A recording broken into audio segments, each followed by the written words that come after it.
Good evening, and welcome back to another episode of Sleeping with the Dinosaurs. Tonight, we step back into the late Jurassic period to a land filled with towering giants and hidden predators. Among the greatest of these hunters was the Allosaurus, a creature whose power, speed, and cunning earned it the title of the lion of its age. Over the course of this episode, we will explore its world, its body, and the life it led in a landscape of endless survival and competition. If you enjoy these journeys into the past, please remember to like this video and subscribe to the channel so you never miss another night in the age of dinosaurs. And as always, we would love to know where in the world you are joining us from tonight, so share in the comments below the place you are listening from as we drift together into deep time. Close your eyes if you wish, and let the noise of the present fade away. We are traveling back across an ocean of time, more than 150 million years, to the late Jurassic period. This was an age when the continents, as we know them, were still in motion, shifting slowly across the globe like immense rafts on a restless sea of stone. North America was only beginning to resemble its modern outline, split by rivers and basins, its landscape shaped by volcanoes, shifting seas, and the slow grinding of tectonic plates.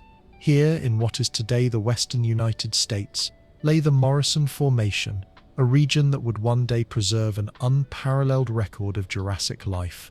The air is warm and humid, heavy with the scent of vegetation. Imagine yourself standing on the edge of a broad floodplain, where shallow rivers cut winding paths through lowlands dense with green. Towering conifers dominate the skyline, their needles forming dark, fragrant canopies.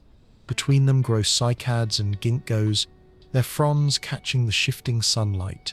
The ground is carpeted with ferns and horsetails, spreading in thick mats that drink deeply from the moisture of nearby streams. Everywhere you look, life thrums with abundance.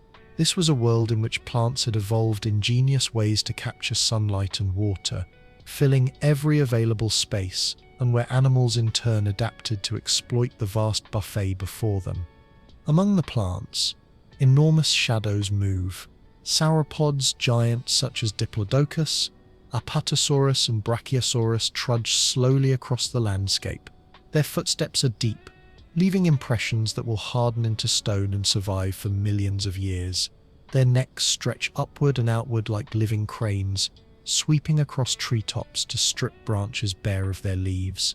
Herds of these titans move like floating islands, slow but unstoppable, their presence shaping the very ecosystems around them.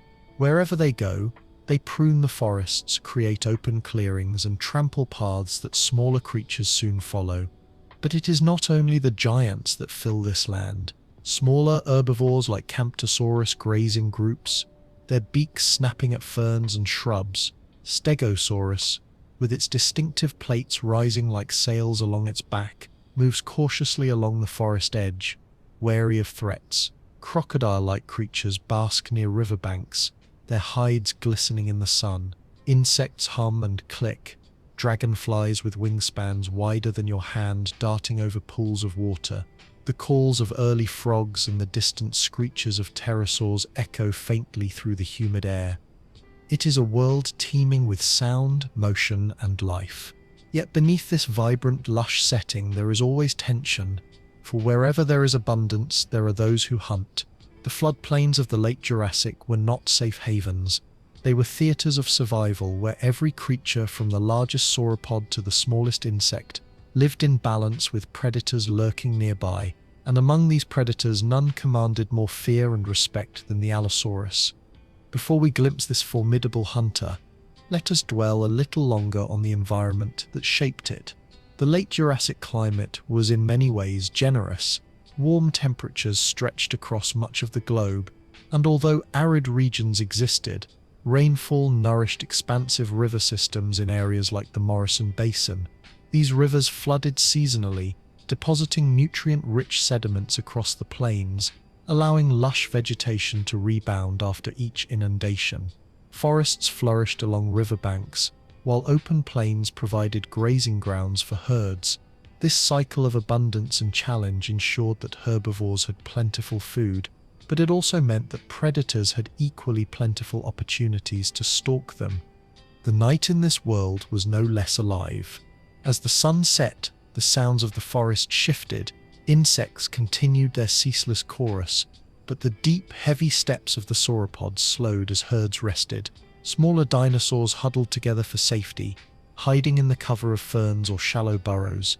The stars overhead shone down on a land untouched by artificial light, and the moon revealed the glistening surfaces of rivers winding like silver threads through the landscape.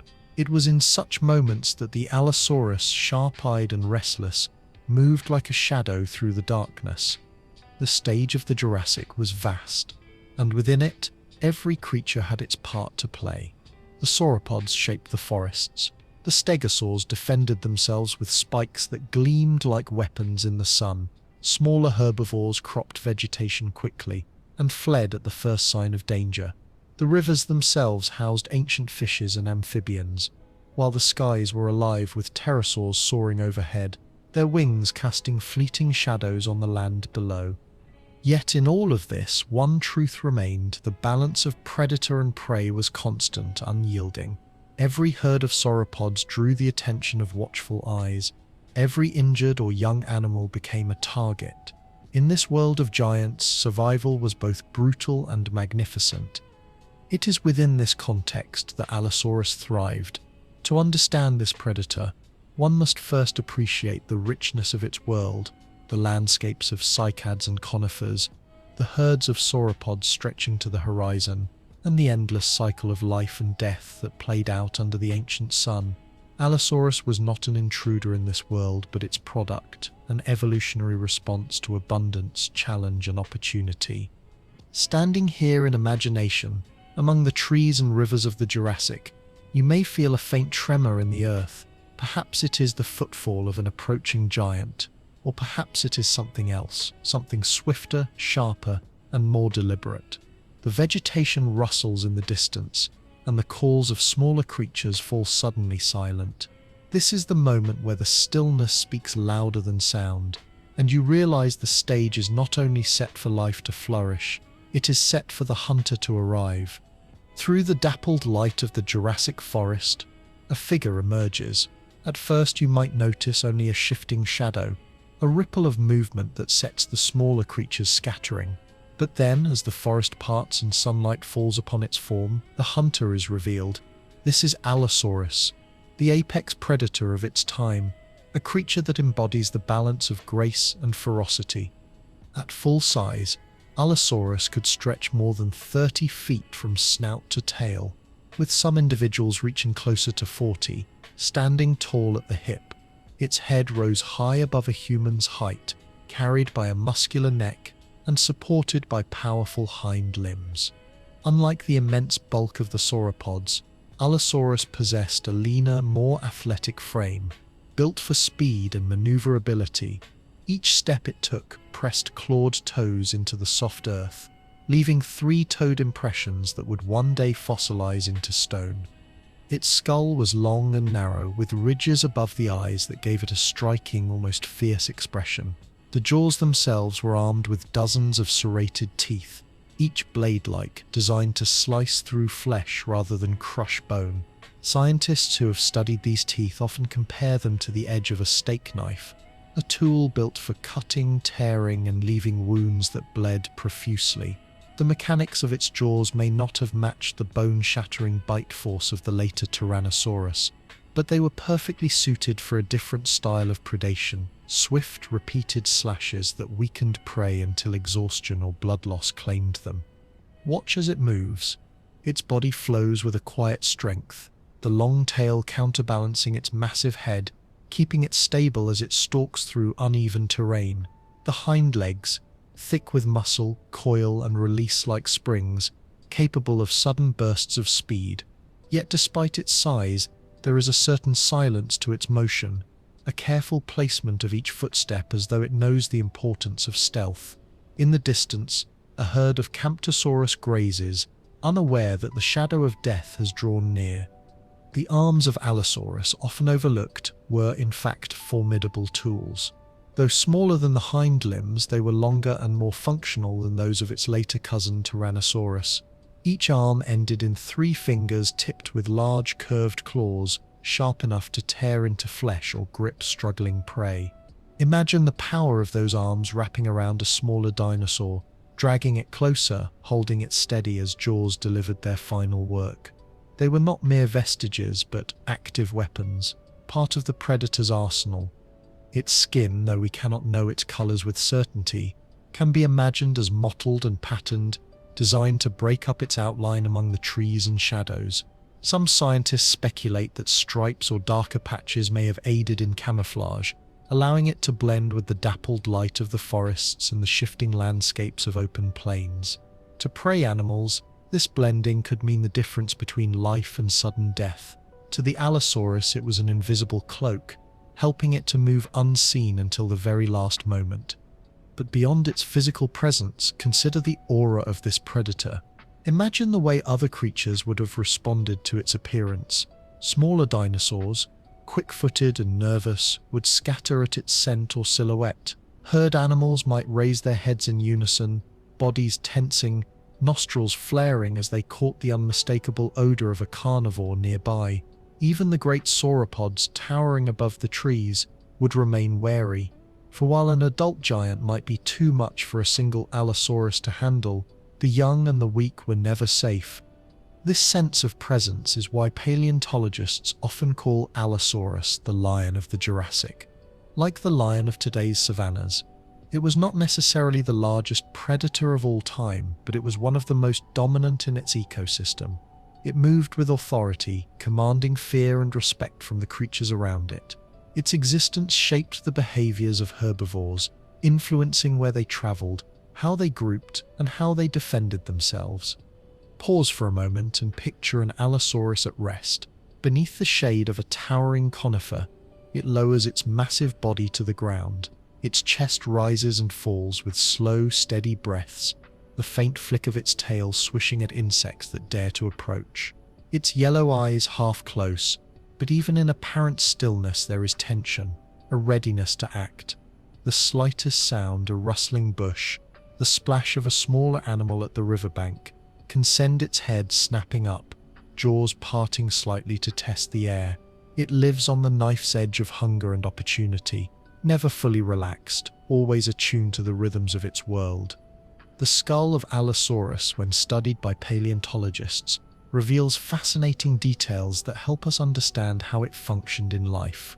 The bones of the skull were not fused into a rigid whole but were instead more flexible, with joints that allowed slight movement. This adaptation may have helped absorb stress when biting, or allowed the jaws to open wide to clamp down on struggling prey. Some scientists even suggest that this flexibility made the head act like a natural shock absorber, reducing the risk of breaking teeth during violent encounters. It is a reminder that every part of its anatomy was fine-tuned by evolution for survival. And survival was never easy. Though formidable, Allosaurus was not invincible. Its bones, often preserved with signs of injury, tell stories of broken ribs, fractured bones, and healed wounds. Such evidence shows that these animals lived hard lives, filled with battles against prey and rivals alike. Some injuries speak of encounters with heavily armed stegosaurs, whose tail spikes could easily pierce flesh and bone. Others suggest fights between allosaurs themselves, contests over food, mates, or dominance. These scars remind us that the predator's life was one of constant risk, a balance of power that could tip at any moment. In this first glimpse, we do not yet see Allosaurus in the heat of the hunt, nor in combat with rivals. Instead, we see it as it was most of the time, moving through its world with cautious grace, scanning the horizon, pausing at rivers to drink, or lurking at the edges of herds. It is in these quieter moments that we understand the full picture of its existence. The hunter is not always hunting. Sometimes it is simply surviving, conserving energy, waiting for the right opportunity. In these moments, the land itself seems to bend around its presence, as if every creature shares the awareness that a predator walks among them. And so the image of Allosaurus comes into focus.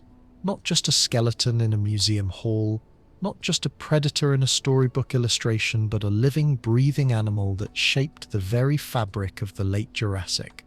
Its body was a balance of strength and speed, its senses finely tuned, its presence undeniable. The world of 150 million years ago was its kingdom, and though it shared that world with giants and rivals, Allosaurus carved out a role that none could match. The glimpse lingers, and then, as if carried by the rhythm of deep time, it begins to fade into the next vision. For to truly understand this predator, we must go deeper, not only to what it looked like, but how it functioned, how its body worked in concert with its world, and that journey carries us onward into a closer look at the anatomy of a predator.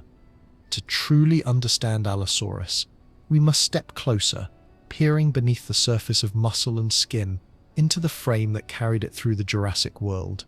Its body was a masterpiece of evolution, honed by millions of years of adaptation to a life of pursuit, ambush, and survival. Every bone, every tendon, every tooth carried the mark of its role as a predator. Begin with the skull. That most iconic feature, Allosaurus's head was large, stretching more than 3 feet in length in some individuals, yet it was not the blunt, crushing tool of the later Tyrannosaurus. Instead, it was lightened by a series of fenestrae, openings in the skull that reduced weight without sacrificing strength. These windows in the bone gave the skull a lattice-like architecture, strong where it needed to be, yet efficient and agile. This lightness meant the predator could move its head quickly, snapping and twisting as it tore into prey. Along the top of the skull, just above the eyes, rose low ridges, small but distinctive. They may have given Allosaurus a stern, almost angry expression, but beyond appearance, they may have served as attachment sites for soft tissue or keratin, perhaps even colorful crests for display. The jaws themselves were formidable. Within them lay more than 70 teeth, each curved backward, serrated like the edge of a knife. Imagine these teeth not simply as instruments for crushing, but as tools for slicing. When Allosaurus bit down, those serrations acted like tiny saws, cutting through flesh and leaving wounds that bled freely. Some paleontologists suggest that Allosaurus may have used a technique akin to a modern shark, clamping onto prey and then pulling back sharply, sawing into muscle and skin, leaving devastating gashes. Each tooth was easily replaceable, falling out and regrowing throughout the animal's life, ensuring its arsenal was never empty. Now consider the neck that supported this lethal head. It was strong and flexible, composed of vertebrae reinforced with muscle. The strength of the neck may have allowed Allosaurus to use its head almost like a hatchet, swinging downward in powerful arcs to deliver slashing bites. This idea, known as the hatchet hypothesis, has been debated among paleontologists, but it paints a vivid picture, the predator striking repeatedly with downward blows, opening deep wounds in its prey until exhaustion or blood loss brought the victim down. Even if this technique was not its only method, the combination of flexibility and muscle made the neck a vital part of its killing apparatus. Move now to the body. The torso of Allosaurus was compact compared to the massive barrel-shaped frames of the sauropods it hunted. Ribs curved outward, enclosing organs in a cage of bone. The chest housed a powerful heart and lungs, pumping oxygen through its body to fuel bursts of speed, and the relentless exertion of the hunt. Some evidence suggests that Allosaurus, like many theropods, may have had a respiratory system similar to that of modern birds, with air sacs that allowed for highly efficient breathing. If true, this would have given it stamina far greater than many of its prey, enabling it to recover quickly from exertion and continue pursuit when others might falter. Its arms deserve careful attention. Unlike Tyrannosaurus, whose arms were famously reduced to near uselessness, Allosaurus possessed forelimbs that were long, muscular, and functional. Each arm ended in 3 fingers, each tipped with a large curved claw that could measure several inches. These claws were sharp and strong, capable of hooking into flesh, gripping struggling prey, or raking across the flanks of an adversary. Picture an Allosaurus lunging forward, jaws clamping onto its target, while its claws dug into muscle and skin, anchoring the animal in place. The arms added a deadly versatility to its attacks, making it far more than just a creature of teeth and jaws. Its hind limbs were the pillars of its predatory life. Thick with muscle, they provided the strength to propel its body forward in pursuit or to drive it upward in sudden leaps. Each foot bore 3 forward-facing toes tipped with claws, while a smaller vestigial 4th toe rested higher up the foot, not used in walking, but a reminder of its evolutionary ancestry. The shape of the legs tells us that Allosaurus was not the fastest runner compared to smaller theropods, but it was swift enough to close in on slower prey, relying on bursts of speed rather than marathon chases. Its size meant that it did not need to be the fastest. It only needed to be fast enough. Balancing this formidable frame was the tail, stretching out behind the body. It was long and stiff, reinforced with tendons that kept it from bending too freely. This rigidity made it a counterbalance, keeping the body steady as the predator ran or pivoted sharply. Picture an Allosaurus stalking a herd of Camptosaurus, then lunging into pursuit. As it swerves to intercept its prey, the tail swings outward, acting as a stabilizer, keeping the body upright and balanced. Without such a tail, the predator would topple, its momentum too great to control. The skin of Allosaurus, though rarely preserved, can be imagined based on evidence from related theropods. It was likely scaly, with pebbly textures covering much of its body. Some scientists wonder if certain parts may have been adorned with simple proto-feathers, though direct evidence for this in Allosaurus is lacking. If feathers did exist, they may have been limited to tufts or filaments along the spine or arms, perhaps for display or insulation.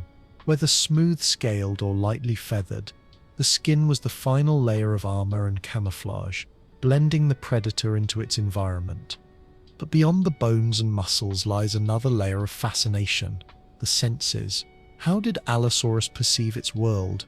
Its eyes, positioned somewhat forward on the skull, suggest it had a degree of binocular vision, useful for judging distances while hunting.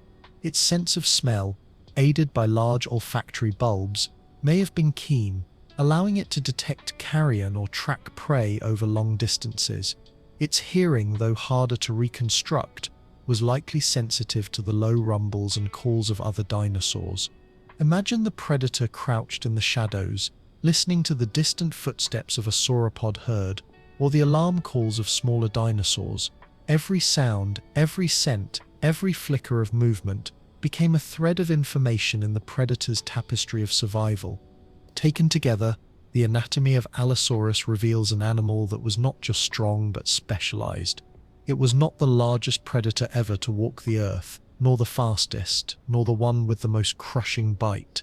Instead, it was balanced, versatile, and efficient. It had jaws designed for slicing, arms designed for grasping, legs designed for pursuit, and senses attuned to the hunt.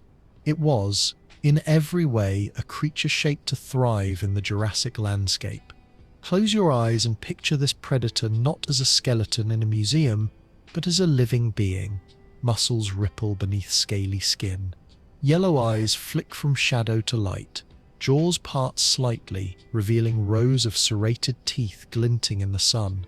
Its chest rises and falls as it draws in air, filling lungs that fuel its strength. The claws flex, scraping lightly against the earth. It is a machine of flesh and bone, built for the endless cycle of predator and prey. And yet, despite its power, it was also vulnerable. Every part of its anatomy carried the possibility of injury, and every advantage was matched by risks in its world. Its sharp teeth could break, its arms could be torn by the spikes of a stegosaur, its legs could falter in pursuit. This duality, strength and fragility intertwined, reminds us that Allosaurus was not invincible. It was an animal, bound by the same struggles and limits as all creatures, surviving day by day in a world that never forgave weakness. In understanding its anatomy, we glimpse the foundation of its life. The body was its tool, its weapon, its home, and it is upon this foundation that the behaviors of Allosaurus were built.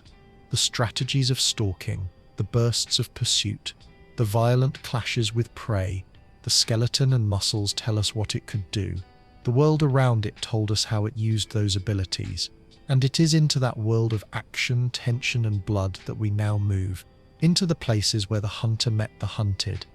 The late Jurassic world was a stage vast enough for giants, and it was upon this stage that Allosaurus hunted. To understand its role as a predator, we must step into the landscapes where it searched for prey, into the open floodplains and shaded forests that echoed with the sounds of life. These were not empty spaces. They were alive with herds, with the weight of thousands of feet pressing into soft earth, with the constant movement of creatures that grazed, browsed, and fled. The hunting grounds of Allosaurus were shaped not only by the geography of the land, but by the rhythms of the animals that shared it.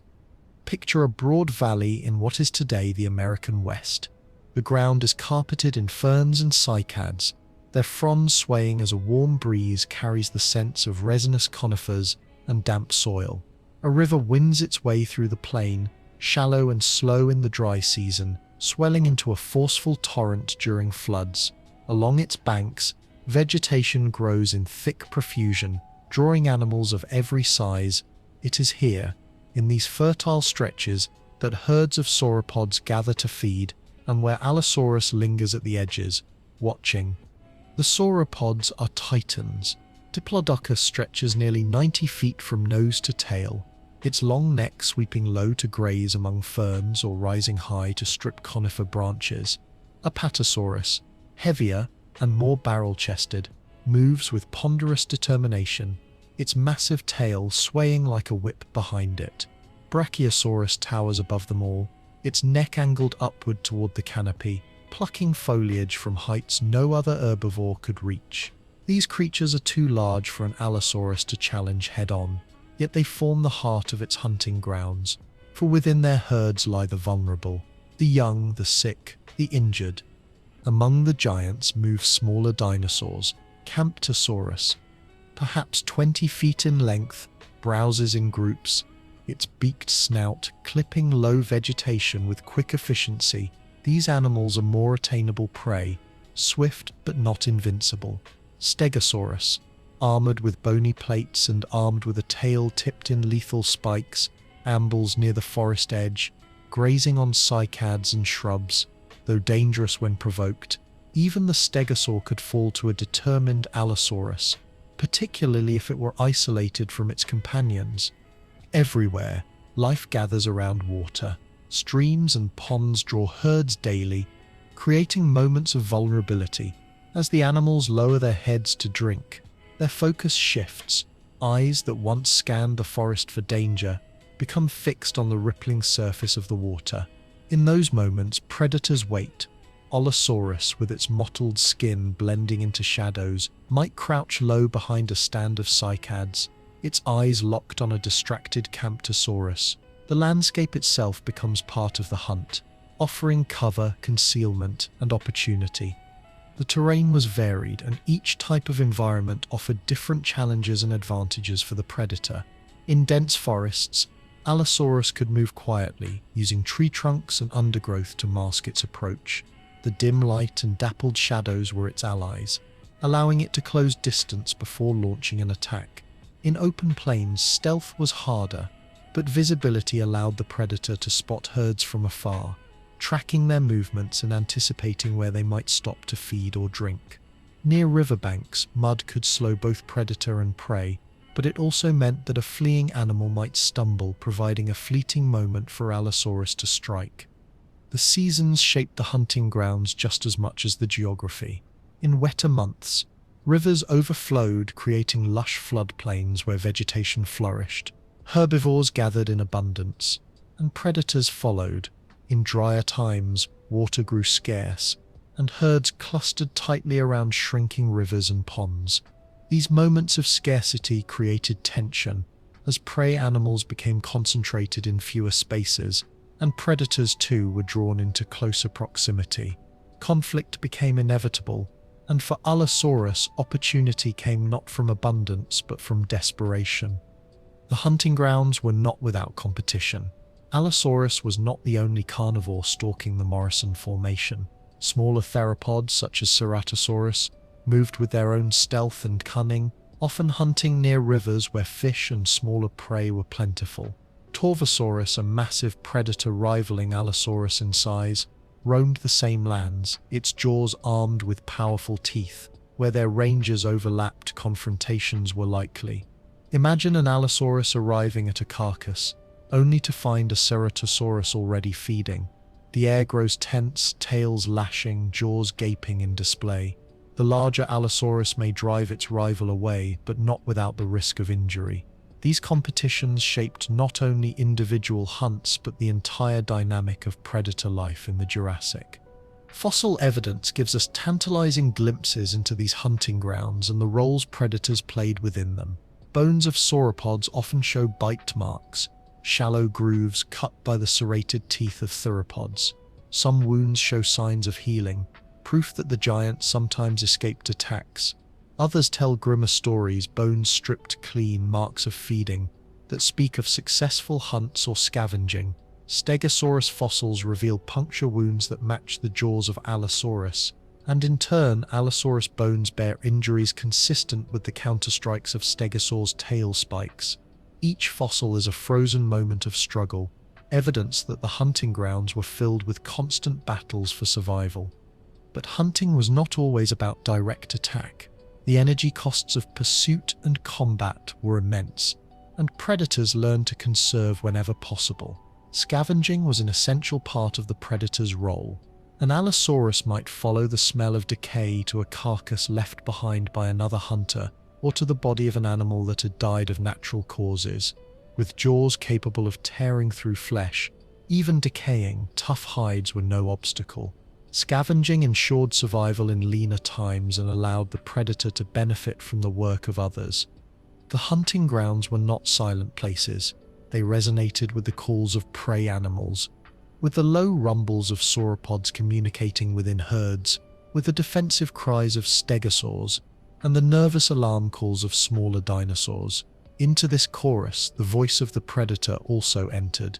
Perhaps Allosaurus bellowed to stake a claim to territory, or to warn rivals away from a carcass. Perhaps it hissed or growled in closer quarters. Sounds lost to time but imagined in the echoes of modern reptiles and birds. These vocalizations, if they existed, would have carried across the valleys and forests. Another reminder that the hunting grounds belong not only to the prey but to the hunters who stalked them. Close your eyes and stand once more in this landscape. The sun hangs low, painting the sky in hues of amber and crimson. A herd of Camptosaurus grazes near the water's edge, their heads bobbing as they snip at ferns. Among them, a young one strays, stepping farther from the group. In the shadows of cycads, an Allosaurus crouches low, eyes fixed on its target. Every muscle is tense, every breath measured. The hunting grounds are quiet, but it is the quiet before the storm, the stillness before the chase. This is the essence of the predator's world: patience, tension, and the moment when the balance between hunter and hunted tips irrevocably toward violence.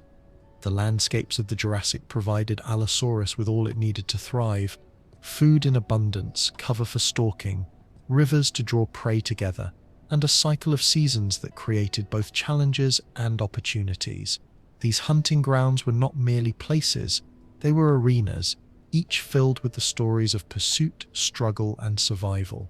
And within them, Allosaurus stood as one of the central players, its presence felt in every herd's nervous glance, in every carcass picked clean, in every silence that fell before the sound of its charge. From the forests to the plains, from rivers to the floodplains, the hunting grounds of Allosaurus shaped its life. And as we step deeper into its world, we will begin to see not only where it hunted, but how, the strategies, the tactics, the decisions that made it one of the most formidable predators of its age. The landscape of the late Jurassic was full of opportunities, but opportunity alone was not enough.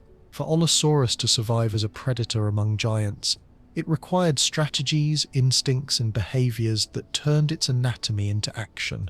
Hunting was never a simple matter of chasing and biting. It was a delicate dance of patience, timing, energy conservation, and risk. To glimpse how Allosaurus hunted is to see how it lived.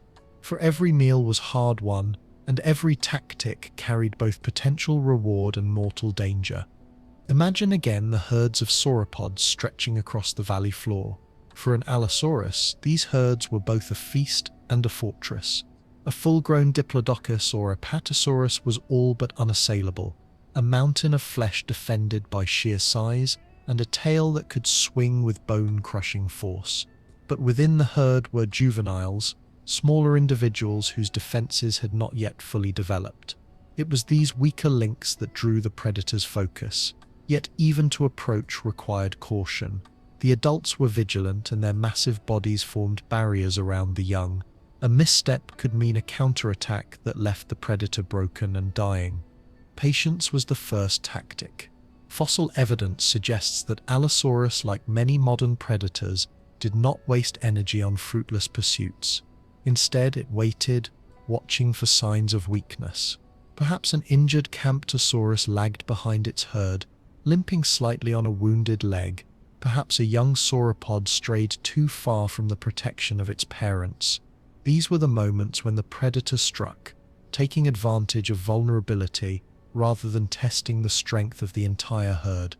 But how did it strike? Here, science offers several possibilities. Some paleontologists suggest that Allosaurus was an ambush predator, lying in wait near watering holes or hidden in the shadows of forest edges. In this model, the predator conserved energy, launching sudden attacks when prey came close. Others argue that it may have employed endurance tactics, pursuing prey for longer distances until exhaustion set in. The truth may lie somewhere between, a blend of ambush and pursuit depending on the prey, the terrain, and the opportunity. Consider the ambush. Picture an Allosaurus crouched low in the ferns near a riverbank.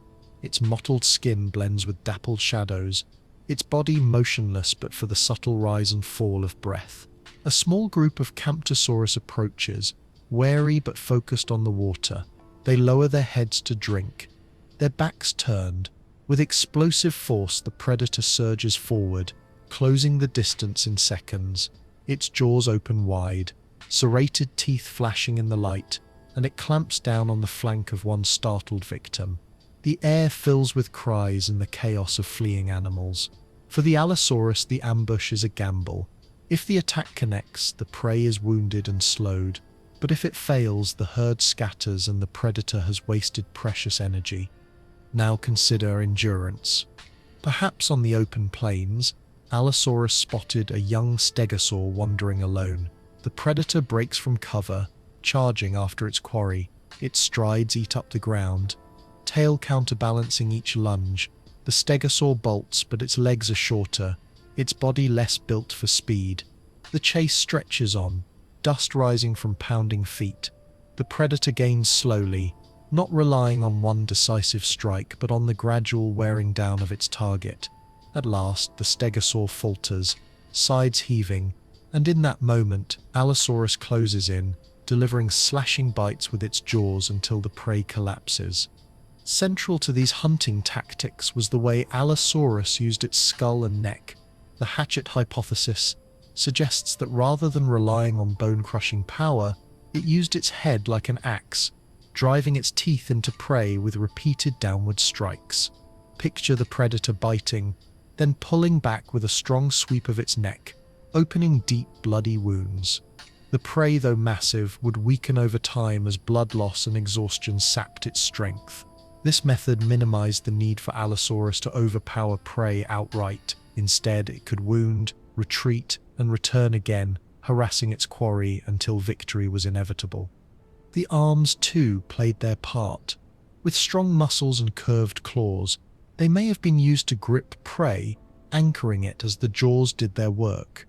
Imagine a struggling Camptosaurus caught in the predator's grasp, its flank raked by claws as teeth sank into its neck. These arms were not vestigial, they were tools, active participants in the predator's tactics. But Allosaurus did not hunt alone in every case. Some paleontologists have suggested that groups of allosaurs may have hunted cooperatively, particularly when targeting large sauropods. Evidence for this comes from fossil sites, where multiple Allosaurus skeletons have been found near the remains of large prey animals. suggesting that several individuals fed or perhaps hunted together. If true, this behavior would have been akin to the cooperative strategies of modern lions or wolves, though perhaps less structured. A group of allosaurs could surround a young sauropod, attacking from multiple angles, overwhelming the defenses of its parents. Even if not strictly cooperative, the presence of multiple predators at a single kill site would have changed the dynamics of the hunt. Yet cooperation brought its own risks. Competition among predators was fierce, and the line between collaboration and conflict was thin. After a successful kill, disputes would erupt. Jaws snapped, tails lashed, and bloodied faces lunged as each predator fought for its share. Sometimes the greatest danger to an Allosaurus was not the prey itself, but the rival standing beside it. The hunting tactics of Allosaurus extended beyond living prey. As a scavenger, it capitalized on carcasses whenever possible. The ability to detect the scent of decay would have drawn it across the plains to a meal already prepared. This opportunism reduced risk, conserving energy while still providing nourishment. In lean times, scavenging may have been the difference between life and death. What of its prey? These animals were not defenseless, and their responses shaped the tactics of the hunter. A stegosaur, cornered, would swing its tail like a mace, its spikes capable of piercing deep into flesh and bone. Fossil evidence shows that such counterattacks were effective. Allosaurus bones with puncture wounds bear silent testimony to battles where the predator did not prevail. Sauropods, though massive, use size as defense, adults forming living walls around their young. Even Camptosaurus, small and unarmored, relied on speed and herd behavior, scattering in confusion to reduce the predator's chance of success. Every tactic employed by Allosaurus was countered by tactics of survival. An endless arms race played out across the hunting grounds. At night, the hunt may have taken on a different rhythm. Under the pale light of the moon, herds huddled closer, shadows stretched longer, and the silence of the forest deepened.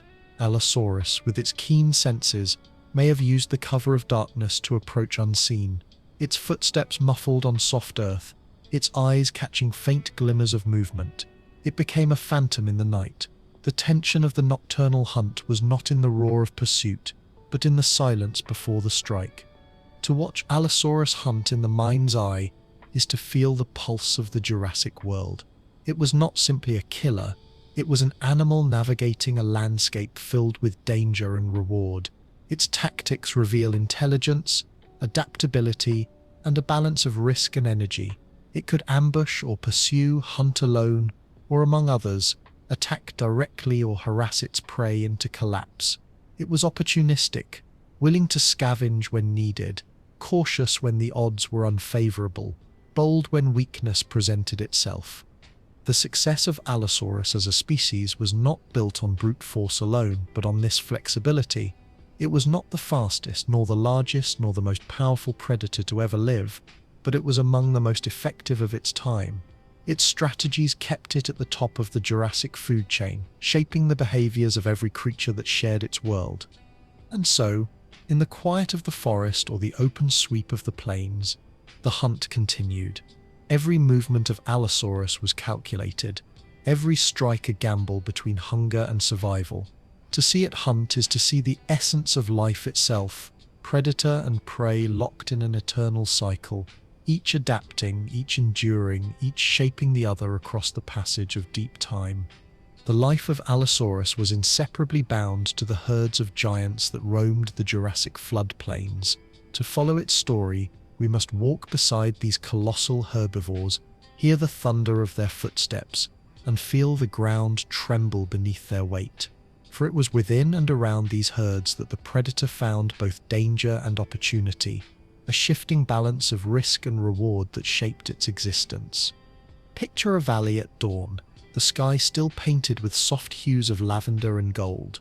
A low mist clings to the ground, swirling as the first beams of sunlight pierce the canopy of conifers. Through this mist moves a line of giants, a herd of diplodocus, their necks swaying gently as they plod toward a river. Each step is slow and deliberate, the rhythm of their march echoing like a drumbeat across the plain. The herd stretches far into the distance, dozens of individuals traveling together in a loose procession. Their tails, long as whips, drag furrows in the soil, and their breath rises in clouds that mingle with the morning fog. These herds were ecosystems unto themselves. Within them moved adults towering more than 80 feet long, their bodies armored by sheer mass, their heads lifted high above the ground where few predators dared approach. Yet alongside them walked juveniles, smaller, more vulnerable, still learning the patterns of survival. Calves trotted near their mothers, nudging against their flanks for comfort. These were the individuals Allosaurus watched most closely, for even among giants, weakness existed, and weakness was what the predator sought. Life in these herds was not merely about protection, but about transformation of the land itself. As the sauropods passed, they stripped trees bare of foliage, opening clearings in the forest, their bulk flattened undergrowth, creating trails that smaller animals quickly exploited. Rivers became muddied where herds crossed, their footprints deep and water-filled, forming temporary ponds that hosted insects and amphibians. By feeding and moving, the giants reshaped the world, and in doing so they set the stage for the predator that shadowed them. For Allosaurus, these herds were both feast and fortress. To approach them was to face a wall of bodies and tails, each capable of delivering fatal blows. A single swing from an Apatosaurus tail could break ribs or legs, shattering the predator in an instant. Yet hunger compelled the risk, and so the Allosaurus watched, often from a distance, waiting for cracks in the armor of the herd. It may have lingered at the edges, circling like a shadow, its eyes fixed on calves or on individuals that limped or lagged behind. The herd's movements dictated its own, drawing it across valleys and forests, tethering the predator to the lives of its prey. In these encounters, timing was everything. A young Diplodocus strays a few feet from its mother, distracted by low ferns. In that moment, an Allosaurus may surge forward, its body low, its strides long and powerful. The herd erupts in alarm, adults trumpeting low calls, tails thrashing, feet pounding as they close ranks. Dust fills the air, mingling with cries of panic and fury. If the calf is swiftly protected, the predator must retreat, slipping back into the shadows, its hunger unfulfilled. If the calf falters, if the wall of adults is too slow to form, the predator may taste blood, but success was never guaranteed. Fossil evidence tells of predators wounded by the very prey they pursued.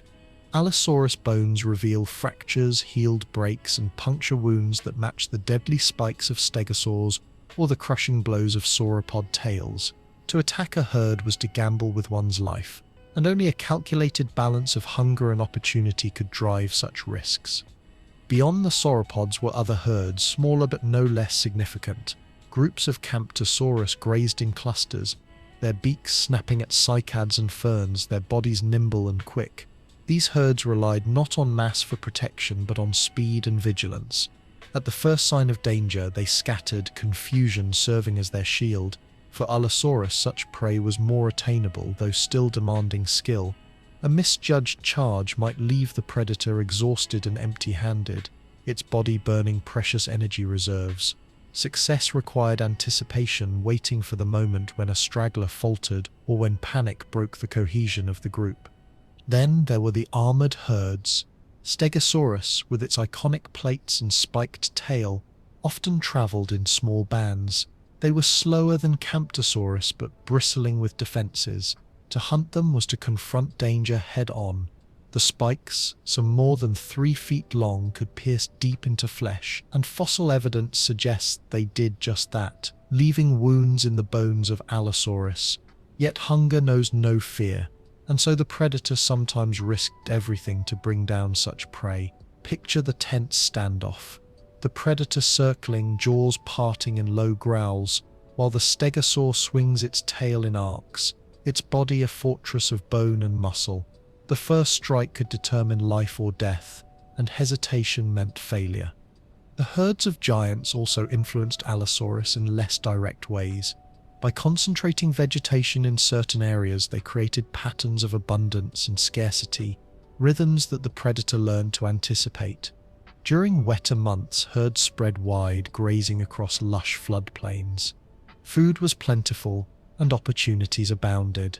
In drier seasons, the herds clustered around dwindling rivers and ponds, compressing prey into smaller spaces. These were dangerous times, for not only were herbivores concentrated, but predators too were drawn together, competing fiercely for limited opportunities. The herds became arenas of conflict, where allosaurs clashed with rivals or with other carnivores such as Torvosaurus. There is another possibility, one that stirs the imagination. Some paleontologists wonder whether Allosaurus, when hunting the largest prey, may have acted in loose groups. If so, the herds of giants may have attracted not one predator but several, lurking together in the shadows, their intentions aligned if only briefly.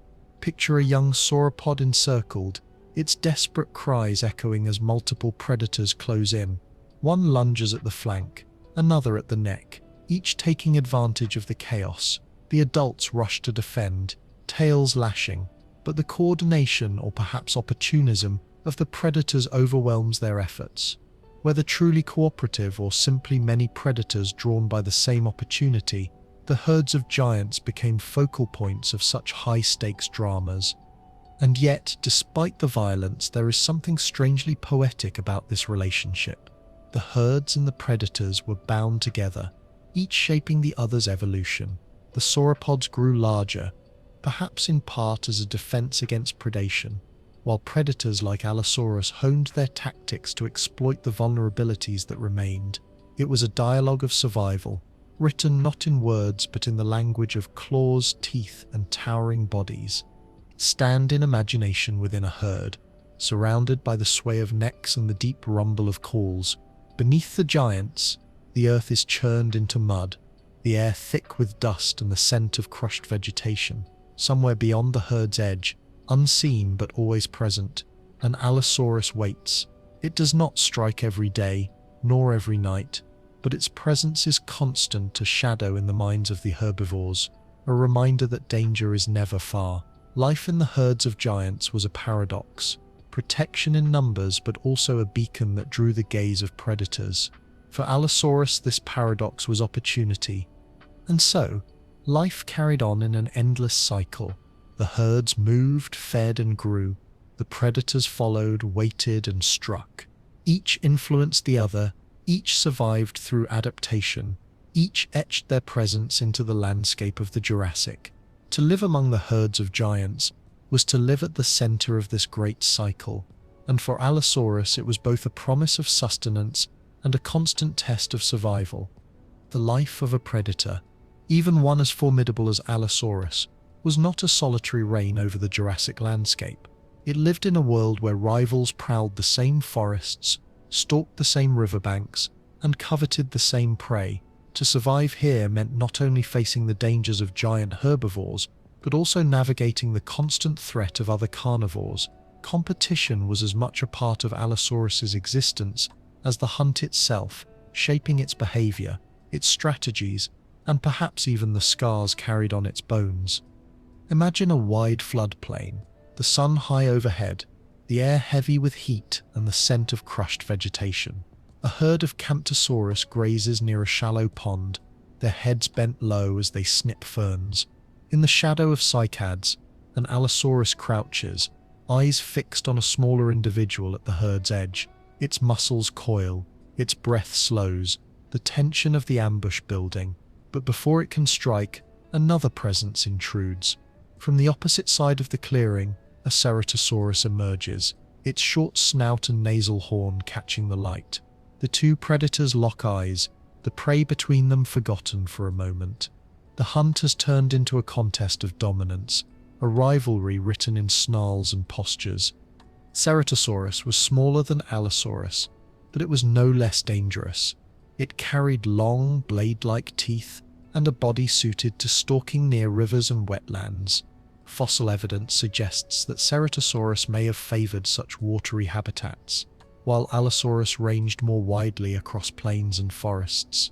Yet their ranges overlapped, and overlap meant conflict. Picture the scene: two predators circling, tails lashing, throats rumbling with low growls. The Camptosaurus herd scatters in confusion, leaving nothing to fight over but pride and potential meals. The Allosaurus, larger and more imposing, steps forward, jaws gaping in display. The Ceratosaurus hisses, reluctant but wary. A sudden lunge, a snap of teeth in the air, and the smaller predator yields, slipping back into the shadows. The Allosaurus has claimed the field, but victory comes without blood this time. Not all rivalries were so evenly matched. Torvosaurus, another predator of the late Jurassic, was in many ways a direct competitor to Allosaurus. Heavier, with a massive skull and longer blade-like teeth, Torvosaurus was a formidable hunter in its own right. Some paleontologists suggest it may have been more specialized in tackling large prey, while Allosaurus's agility and lighter build made it versatile. Where they overlapped, the encounters would have been tense, violent affairs. Imagine two giants meeting at the carcass of a sauropod calf. Both are bloodied from the hunt, their jaws red with gore. They circle the kill, shoulders hunched, lips pulled back to bare serrated teeth. Dust rises as they lunge, jaws clashing with a sound like cracking bone. Each blow risks injury, but the reward, a mountain of flesh capable of sustaining them for days, is too great to abandon easily. These battles were not just about food but about survival. For a predator too wounded to hunt was a predator doomed. Competition was not limited to other species. Allosaurus also contended with rivals of its own kind. Fossil evidence provides chilling glimpses into these struggles. Skulls of Allosaurus have been found with bite marks that perfectly match the teeth of their own species. In some cases, the wounds show signs of healing, evidence that individuals survived these clashes. In others, the marks suggest fatal encounters, cannibalism even, where one Allosaurus fed upon another. These were not gentle creatures, and survival did not always allow for mercy. Picture two allosaurs meeting on the open plain. Perhaps they are drawn by the same scent of carrion, or perhaps a herd of Camptosaurus grazes nearby. At first, their bodies stiffen, heads low, tails held rigid. They circle each other slowly, testing, gauging the other's strength. Then, with a sudden burst, one lunges, jaws snapping toward the other's neck. The second rears back, slashing with claws, teeth clashing in a violent struggle. Dust swirls around them, the sounds of their roars echoing across the plain. Eventually, one yields, limping away bloodied but alive, while the other stands triumphant. These clashes were costly, but in a world where food was precious, the risks were unavoidable. Even within rivalries, there was room for coexistence of a kind. Different predators may have carved out niches within the same environment, reducing direct competition. Ceratosaurus may have focused on riverside hunting, snapping up fish and smaller prey, while Allosaurus ranged further afield. Torvosaurus may have taken on larger prey, leaving smaller herbivores for its lighter-built rival. Yet when carcasses were scarce, or when opportunity drew multiple predators to the same site, these fragile boundaries broke, and violence became inevitable. The evidence of these rivalries is written not only in fossils but also in the very landscape of the Morrison Formation. Sites such as the Cleveland Lloyd Dinosaur Quarry preserve the remains of dozens of allosaurs alongside other species, their bones mingled in a tableau of ancient life and death. Some paleontologists suggest these sites were predator traps, where mud or quicksand claimed hunters drawn by the scent of trapped prey. Others wonder if they reflect the intensity of competition, multiple predators converging and dying in the struggle. Whatever the cause, the sheer number of Allosaurus bones found together speaks to their abundance, and where predators are abundant, rivalry is fierce. The scars of rivalry were not always fatal. Healed wounds suggest that many predators endured battles and survived, carrying their injuries into future hunts. Imagine an old Allosaurus, its ribs scarred by a stegosaur's spike, its skull bearing the marks of a rival's teeth. It limps slightly as it moves, slower than in its youth, yet still a predator, still dangerous. Each scar is a testament to survival, a story etched in bone of struggles fought and overcome. The rivalries of Allosaurus extended beyond mere survival. They shaped behavior, dictated where individuals could feed, and influenced the very balance of the ecosystem. Prey animals learn not only to fear the predator itself, but also the chaos that followed when predators fought. Herds may have shifted course to avoid the sites of such conflicts, their movements altered by the predator's rivalries as much as by its direct presence. Step back and see the larger picture. The world of the late Jurassic was not ruled by a single predator, but shared among many, each vying for dominance, each testing the limits of the others. Allosaurus, though powerful, was not unchallenged. It thrived not because it was invincible, but because it was adaptable, able to navigate the constant pressures of competition. Its survival was a testament to resilience, to the ability to fight rivals, endure wounds, and return again to the hunt. As dusk falls across the valley, the hunting grounds quiet once more. A carcass lies near the riverbank, stripped of flesh, bones glistening in the fading light. Scattered footprints surround it, telling the story of conflict. Allosaurus, Ceratosaurus, perhaps even Torvosaurus. Each mark in the mud is a trace of rivalry, of the eternal contest that shaped their lives. The carcass is gone, the predators dispersed, but the echoes of their struggle linger, carried on the evening breeze. In these rivalries we see not only violence but also the deeper truth of survival. Life in the Jurassic was not about triumph without cost, but about enduring the challenges of a world filled with competitors as formidable as oneself. For Allosaurus, every rival encounter was a gamble, every scar a memory, every victory a fragile reprieve. It lived not as an uncontested king, but as one voice in a chorus of predators, each vying for survival in a land of giants. The life of an Allosaurus did not begin with towering strength, serrated teeth, or the confidence of a seasoned hunter. Like all creatures, it began small, fragile, and vulnerable. A hatchling struggling into a world where survival was never guaranteed. To trace the growth and life cycle of this predator is to see not only how individuals endured the challenges of their age, but also how a species thrived across millions of years. Picture a nest hidden at the edge of a forest, tucked into a shallow depression of earth and lined with vegetation. Within it lie several elongated eggs, their surfaces mottled and leathery rather than brittle like those of a bird. The mother may or may not linger nearby. We cannot know for certain whether Allosaurus parents actively guarded their nests. Some paleontologists suggest that, like modern crocodilians, they may have shown some degree of parental care, remaining close to ensure the eggs were not plundered by smaller predators. Others argue that the eggs may have been left to the mercy of the environment, relying on sheer numbers to ensure that at least a few would survive. Within each egg, life stirs. The embryo grows, its tiny skeleton hardening, its jaw already forming serrated teeth that will one day slice flesh. After weeks of development, the shell cracks and a hatchling emerges. Barely 2 feet long, it is a miniature version of the predator it will become, though its body is proportioned differently, its limbs spindly, its skull delicate. Its movements are quick, jerky, and uncertain, its survival dependent on avoiding the notice of every larger creature that shares its world. From the moment it hatches, danger surrounds the young Allosaurus. Small theropods such as Ornitholestes may lurk nearby, ready to snatch hatchlings from the nest.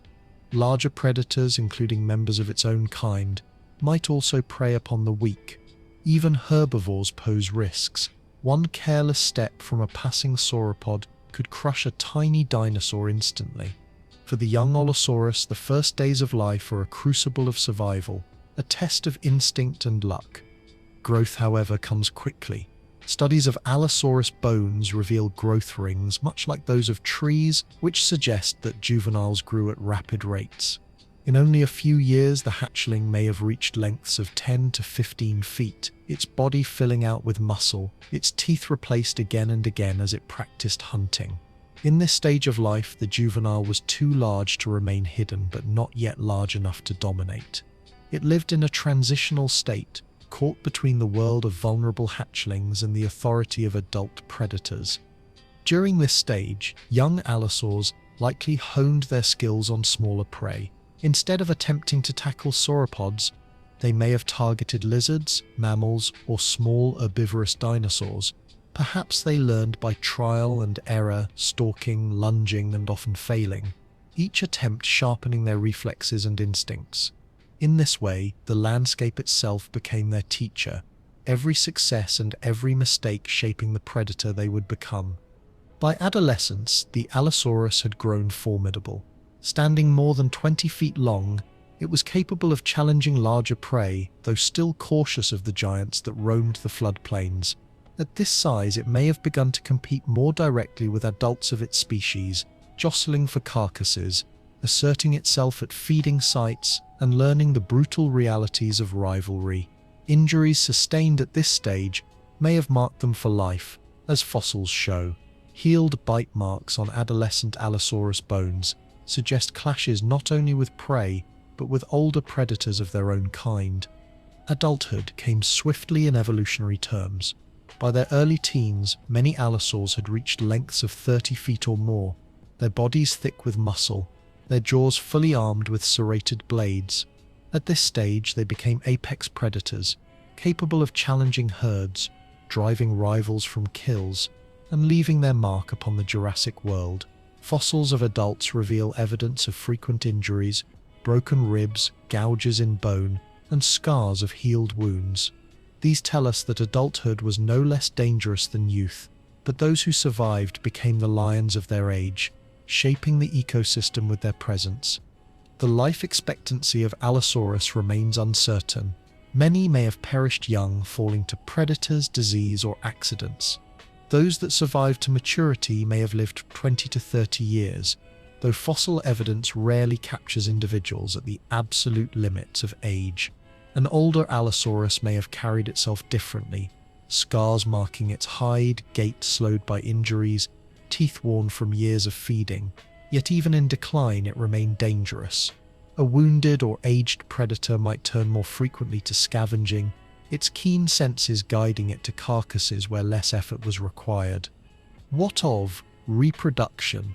When an adult Allosaurus reached sexual maturity, it likely began the cycle anew. Courtship rituals, though forever lost to us, may have involved visual displays, vocalizations, or even combat. The crests above their eyes may have been brightly colored in life, used to attract mates or to intimidate rivals. Imagine two allosaurs facing off in a clearing, jaws gaping, throats rumbling with deep calls, their crests catching the sunlight as they circle one another. Whether these displays ended in combat or in mutual recognition, they ensured that only the strongest passed on their genes. Once paired, nesting began. The female likely laid a clutch of eggs in a prepared nest, perhaps dug into soft earth and covered with vegetation. Whether the male assisted is unknown, though in many modern reptiles and birds, both parents play roles in protecting or tending to eggs. The cycle continued, fragile hatchlings emerging once more into a world of giants, carrying forward the lineage of their kind. Evidence from bone beds offers further glimpses into the life cycle. Sites such as the Cleveland Lloyd Dinosaur Quarry contain remains of allosaurs of various ages, from juveniles to adults. This mixture suggests that these predators lived together in some capacity, perhaps loosely associating around food sources or water. It is possible that juveniles learned by shadowing adults, though such associations may also have ended in cannibalism when hunger grew desperate. The truth may have been complex, with moments of tolerance punctuated by bursts of violence. The story of growth is not just about size, but about transformation of role. A hatchling Allosaurus was prey as much as predator, a fragile creature fighting for survival. A juvenile was a learner, testing its skills, carving out a place among smaller animals. An adolescent was an up-and-comer, challenging rivals and testing the strength of its body. An adult was the apex, commanding fear and respect, shaping the lives of herbivores and predators alike. And in old age, the predator became a survivor, carrying the scars of decades, still dangerous but slowed, perhaps more reliant on scavenging than on the furious pursuits of its youth. This cycle repeated countless times across millions of years, ensuring the success of the species.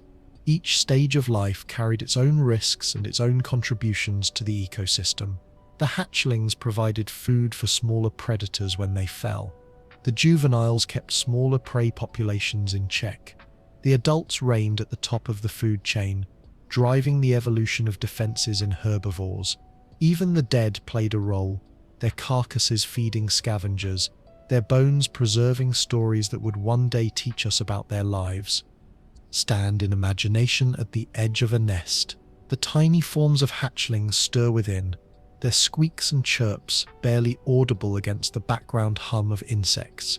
Overhead, a shadow passes, an adult Allosaurus moving silently through the forest. It does not pause, for its role now is not in the nest but in the hunt. Yet within that nest lies the future, fragile lives that will one day grow into the hunters who dominate these lands. The cycle is unbroken, a thread stretching from past to future, from egg to apex, from life to legacy.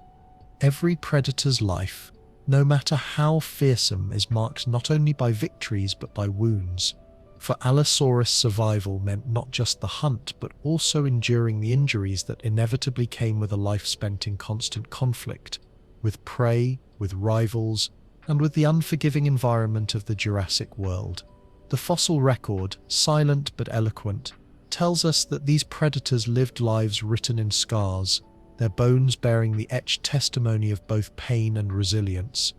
Picture an adult Allosaurus moving across a floodplain, its steps steady, its body massive and powerful. At first glance it seems invincible, the perfect predator of its time. But as it turns, scars crisscross its flanks, marks left by claws and teeth. One of its ribs bears a healed fracture, evidence of a blow struck years before. Its left forearm stiffens slightly when it moves, a reminder of an injury that never fully mended. Yet, despite these imperfections, the predator endures, still hunting, still thriving. This is the story of Allosaurus, not invulnerability, but survival through endurance. Fossils reveal a wealth of evidence for such struggles. Bones of Allosaurus discovered in the Morrison Formation often show signs of trauma, fractured ribs, crushed vertebrae, gouges in skulls, and puncture wounds that match the spacing of Stegosaurus tail spikes. In some specimens, these injuries show healing, proof that the animal lived long after the event. One striking fossil preserves an Allosaurus vertebra pierced clean through by a spike. Though the wound appears grievous, signs of healing around the bones suggest that the animal survived for some time after the injury, carrying on despite what must have been excruciating pain. The most famous evidence of these clashes comes from interactions with Stegosaurus, an armored herbivore whose tail, tipped with long, lethal spikes, was a weapon capable of ending a predator's life. Fossils of Allosaurus skulls bear puncture marks that align perfectly with such spikes, suggesting face-to-face confrontations where predator and prey engaged in violent combat. One skull even shows a hole driven deep into the bone of the upper jaw, likely the result of a direct hit. That the predator survived long enough for the wound to heal speaks volumes about its resilience. Yet not every encounter ended so favorably. Many predators likely fell to the defenses of their intended meals, their bones lost to time or scavenged by others. But prey was not the only source of injury. Rivalry among predators, as we have already seen, was fierce. Bite marks on Allosaurus bones inflicted by their own kind suggest violent clashes over carcasses or territory. Some wounds healed, while others likely proved fatal. These conflicts were brutal but unavoidable in a world where food meant survival. Cannibalism too may have played a role. Fossils show evidence of allosaurs feeding on the bones of their own species. In times of scarcity, hunger stripped away the bonds of kinship, and survival demanded ruthless choices. Even the environment posed risks. A predator that chased prey into difficult terrain could stumble or fall, breaking bones in the process. A misstep in mud or a flooded river could entrap or drown even a giant. The very landscape of the Morrison Formation, with its floodplains and seasonal droughts, created hazards.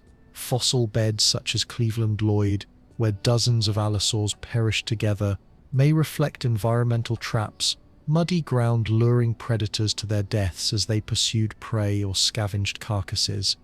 The ability of Allosaurus to survive these injuries lay in its biology. Like modern reptiles and birds, it likely had remarkable healing capacities. The circulation of blood and the rapid turnover of bone allowed fractures to knit, wounds to close, and infections to be fought off. A broken rib might have sidelined the predator for weeks, but once healed it could resume the hunt. This resilience allowed individuals to live longer lives, carrying scars that mark them as veterans of countless battles. But what did survival look like day to day for an injured predator? Imagine an Allosaurus with a broken leg bone, the limbs swollen and painful. For weeks it may have been unable to chase prey effectively. Instead, it would turn to scavenging, relying on its keen sense of smell to locate carcasses or waiting at the edges of herds to seize the weakest stragglers. Hunger would drive it to attempt even risky meals, perhaps snatching at smaller dinosaurs it would otherwise ignore. With time, as the bone knitted and strength returned, it could once again rejoin the cycle of active hunting, yet the limp would remain, a constant reminder etched into its gait. Such scars tell us something profound. Allosaurus lived not as a flawless machine of death, but as an animal subject to the same struggles as any other. It bled, it broke, it limped, and yet it endured. This endurance was perhaps one of its greatest adaptations. In a world of constant danger, the ability to recover from injury meant the difference between extinction and survival. The evidence of healed injuries also reveals something about behavior. A predator that could survive a puncture through the jaw or a broken rib must have been able to feed even while injured. This suggests that Allosaurus was not always dependent on active hunting. Scavenging, opportunism, and perhaps even tolerance of group feeding may have helped injured individuals survive. In this sense, their adaptability was as much a part of their survival as their claws and teeth. Injury and survival were not limited to adults. Juveniles too must have faced constant danger.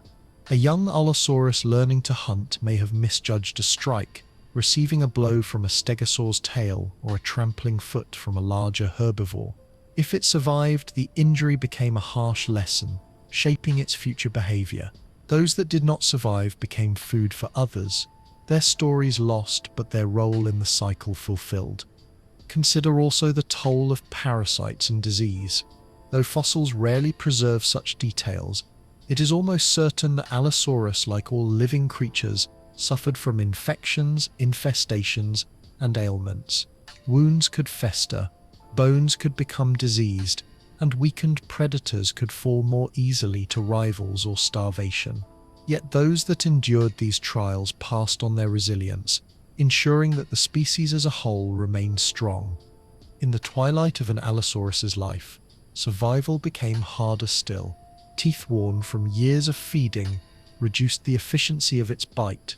Old injuries stiffened joints and slowed movement. Scars thickened across its hide, each a record of battles fought. Such an animal may have relied more heavily on scavenging, lurking near riverbanks for carcasses, or stealing kills from weaker predators. To see such an elder predator, scarred and limping, is to glimpse the truth of survival. Not endless strength, but the will to endure despite weakness. The fossil record immortalizes these struggles in ways that words cannot. Each punctured bone, each healed fracture is a frozen story, a moment from a life lived millions of years ago. Together, they reveal that Allosaurus was not a flawless apex predator, but a creature constantly tested by its environment, its rivals, and its prey. Survival was never guaranteed, but time and again, individuals endured, healed, and carried on, ensuring that the lineage persisted across countless generations. Stand in imagination beside an injured Allosaurus. Its flank bears fresh wounds, its breath comes ragged, but its eyes still burn with the fire of survival. It limps forward through the forest, pausing at the scent of a carcass carried on the wind. Flies buzz in the air, and vulturing pterosaurs circle above, their wings glinting in the sunlight. The predator lowers its head, jaws parting as it feeds, each bite a promise that it will endure another day. This is the essence of life in the Jurassic: fragile, brutal, resilient, and unyielding. The story of Allosaurus is not just one of power but of scars. It is the story of predators who fought, who bled, who limped through the forests and plains, carrying the marks of their survival upon their bones. Each scar was a testament not only to the dangers of their world, but to the resilience that allowed them to persist. In their injuries, we find their humanity, not in the sense of weakness, but in the universal truth of struggle and endurance, shared across all of life. When we imagine a predator like Allosaurus, we often see it alone, its silhouette framed against the horizon, stalking in silence, solitary and fearsome. Yet life, even for apex hunters, is rarely so simple.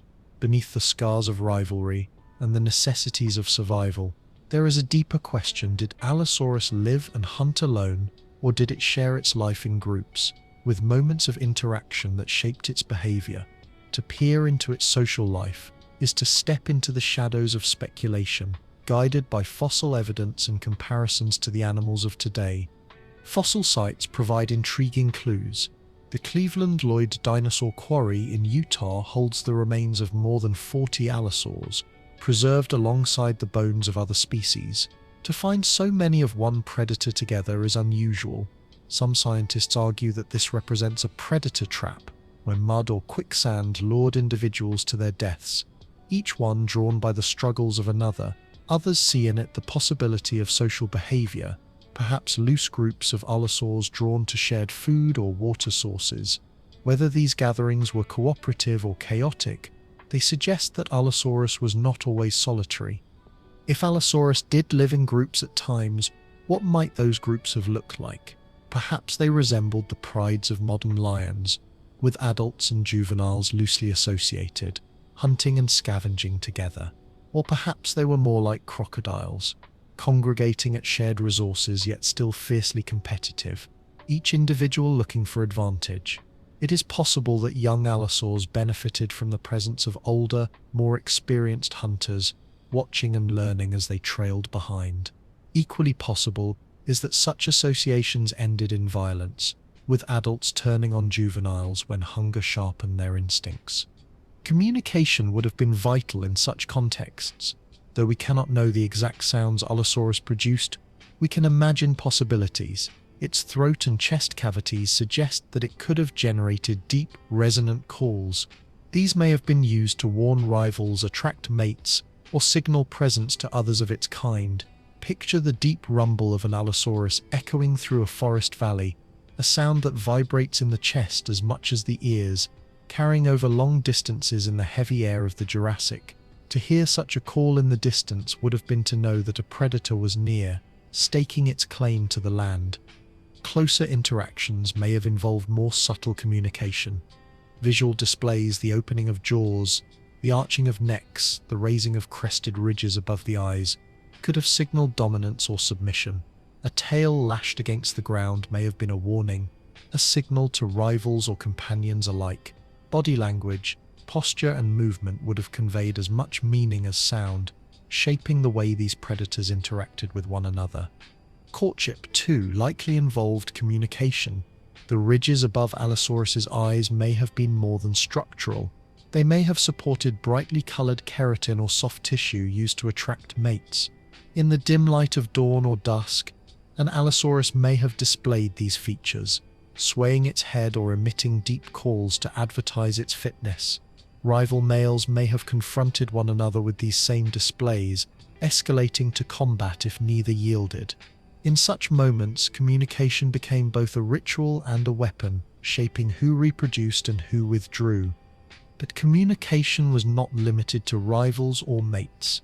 If Allosaurus hunted in groups, coordination would have required signals.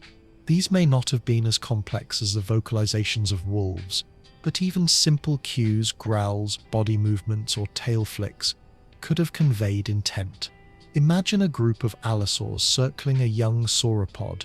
One lowers its body, signaling readiness to charge.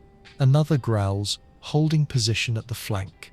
In silence or in sound, the group moves as one, their actions guided by instinct and subtle signals rather than conscious planning.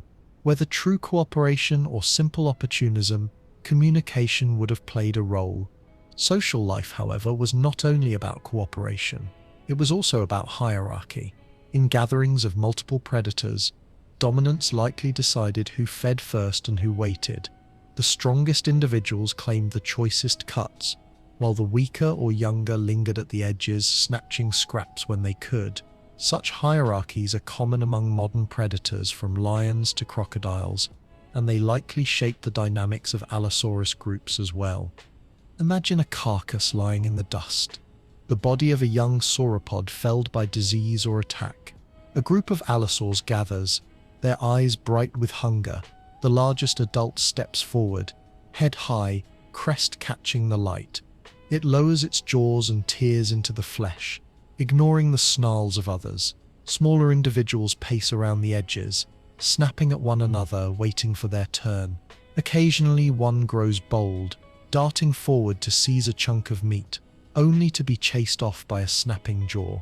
The scene is one of both chaos and order, communication and competition blended together in the struggle for survival. Social life may also have extended to the rearing of young. While direct evidence is lacking, it is possible that hatchlings remained near adults for some time, benefiting from their protection. Juveniles may have lingered at the edges of hunts, scavenging scraps from adult kills. In this way, they would have learned the skills of survival, watching as adults stalked, lunged, and fought. Yet such tolerance would have been fragile, easily broken when hunger grew sharp. The line between parent and rival, protector and threat, may have been thin indeed. At night, communication may have taken on a different character. In the darkness, sight gave way to sound and smell. Deep calls may have echoed across valleys, carrying messages of territory or presence. The night was alive with signals, herbivores murmuring to their herds, stegosaurs rattling tails against the ground, and predators asserting their dominance. For Allosaurus, the night was both hunting ground and stage, a place where its voice carried into the shadows, reminding all who listened that it walked the land. The social life of Allosaurus was not simple companionship, but a complex web of competition, tolerance, and communication. It was shaped by hunger, by the need to reproduce, and by the dangers of its world. At times it may have resembled cooperation, with multiple predators drawn together by shared opportunity. At other times it was rivalry, with teeth bared and blood spilled. Through it all, communication, whether in sound, sight, or action, was the thread that allowed survival. Picture, then, a gathering of allosaurs beneath the stars, their bodies are shadows among the trees, their eyes glinting with faint reflections of moonlight. One growls low, the sound carrying through the still night. Another answers with a hiss, tail lashing in irritation. A juvenile hovers at the edge, unsure whether it will be tolerated or driven away. The air is heavy with tension, yet there is also a strange rhythm to the scene, a chorus of voices and signals that bind these predators together, if only for a moment. In such gatherings we glimpse the possibility that Allosaurus was not always a lone hunter, but a creature of complex interactions, its life shaped as much by others of its kind as by the prey it pursued. And so, the image of Allosaurus deepens. It was not only a predator of muscle and bone, but a social animal capable of communication, of rivalry, of fleeting cooperation. Its voice may have echoed through the Jurassic night, a sound both terrifying and beautiful, a reminder that even the fiercest hunter was part of a greater chorus of life. As the sun sank behind the jagged silhouettes of conifer forests, the Jurassic landscape shifted, the heat of the day ebbed, and with it came a transformation that belonged not to the light but to the shadows. Night in the late Jurassic was not empty or quiet. It was a world alive with sound, scent, and movement. a world where Allosaurus, the lion of its age, prowled with an advantage. Imagine the transition as the sky darkens. The herds of sauropods, weary from a day of grazing, gather in tighter groups. Their massive bodies stand like living monoliths against the deepening twilight. Calves press against their mothers, finding comfort in the bulk of adult bodies. Their calls, low and resonant, echo softly in the still air, a language of reassurance and warning. Smaller herbivores such as Camptosaurus shift nervously, their heads darting in every direction as the shadows lengthen. For them, the cover of night does not bring rest but heightened fear. The first stars pierce the canopy of darkness, mirrored faintly in pools of water along the riverbanks. Pterosaurs wheel overhead, their cries fading as they search for roosts. Insects rise in dense clouds, wings catching the faint light of the moon. The chorus of life grows, frogs croak from the shallows, crickets sing from the underbrush, and the distant rumble of a sauropod echoes across the plain. Into this symphony enters a deeper note, silent at first, then felt rather than heard, the presence of the predator. Allosaurus thrived in this nocturnal world. Its senses, sharp and attuned, gave it an edge when darkness cloaked the land. Its forward-facing eyes suggest a degree of binocular vision, allowing it to judge distances even in low light. Perhaps its pupils widened like those of modern nocturnal hunters, drawing in the faintest glimmers of starlight. Its nostrils, wide and sensitive, caught the faintest scent of prey on the breeze. Sweat, blood, the musky odor of herbivores. Every breath of night air was a tapestry of information, and Allosaurus was the weaver. Picture the predator moving silently through the undergrowth. Its massive body should betray its presence, yet its steps are careful, deliberate, placed with the precision of a practiced hunter. Each footfall sinks softly into the damp soil, cushioned by the forest floor. Its tail swings gently behind, counterbalancing its strides, keeping it steady even on uneven ground. The night embraces it, the mottled patterns of its skin dissolving into the shadows. Ahead, a small herd of Camptosaurus grazes in the dim light.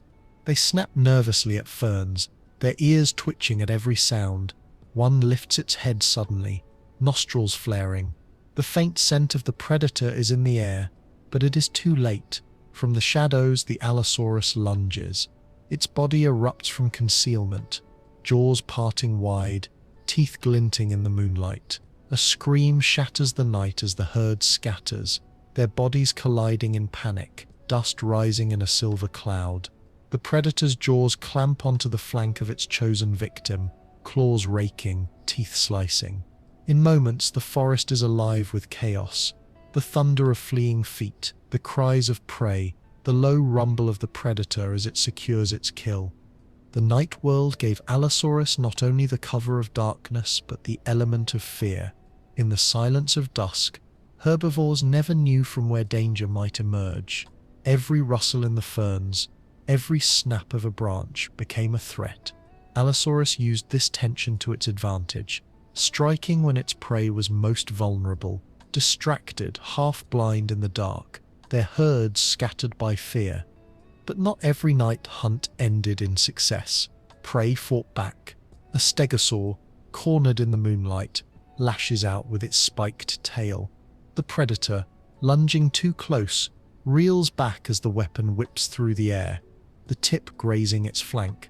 Pain flashes through its body, and for a moment the hunter hesitates. The stegosaur huffs, tail swaying like a pendulum, eyes fixed on the predator. In the darkness, the two animals lock in a deadly standoff, each waiting for the other to make the next move. Survival teeters in the balance. Even the herds of sauropods remained dangerous at night. Though calves were more vulnerable, adults formed barriers of flesh and bone. When disturbed, the ground shook with the coordinated stomp of dozens of massive feet. Dust rose in choking clouds, tails lashed like whips. The night hunt for Allosaurus was always a gamble, swift victory or sudden death, feast or injury. When not hunting, the predator still ruled the nocturnal landscape. Its calls, if they existed, would have rolled across the valleys like distant thunder. Deep bellows or rumbling roars could have announced territory or warned rivals, echoing among the trees, reverberating through the chests of every creature that heard. Imagine lying beneath the canopy of cycads, the night air heavy with humidity.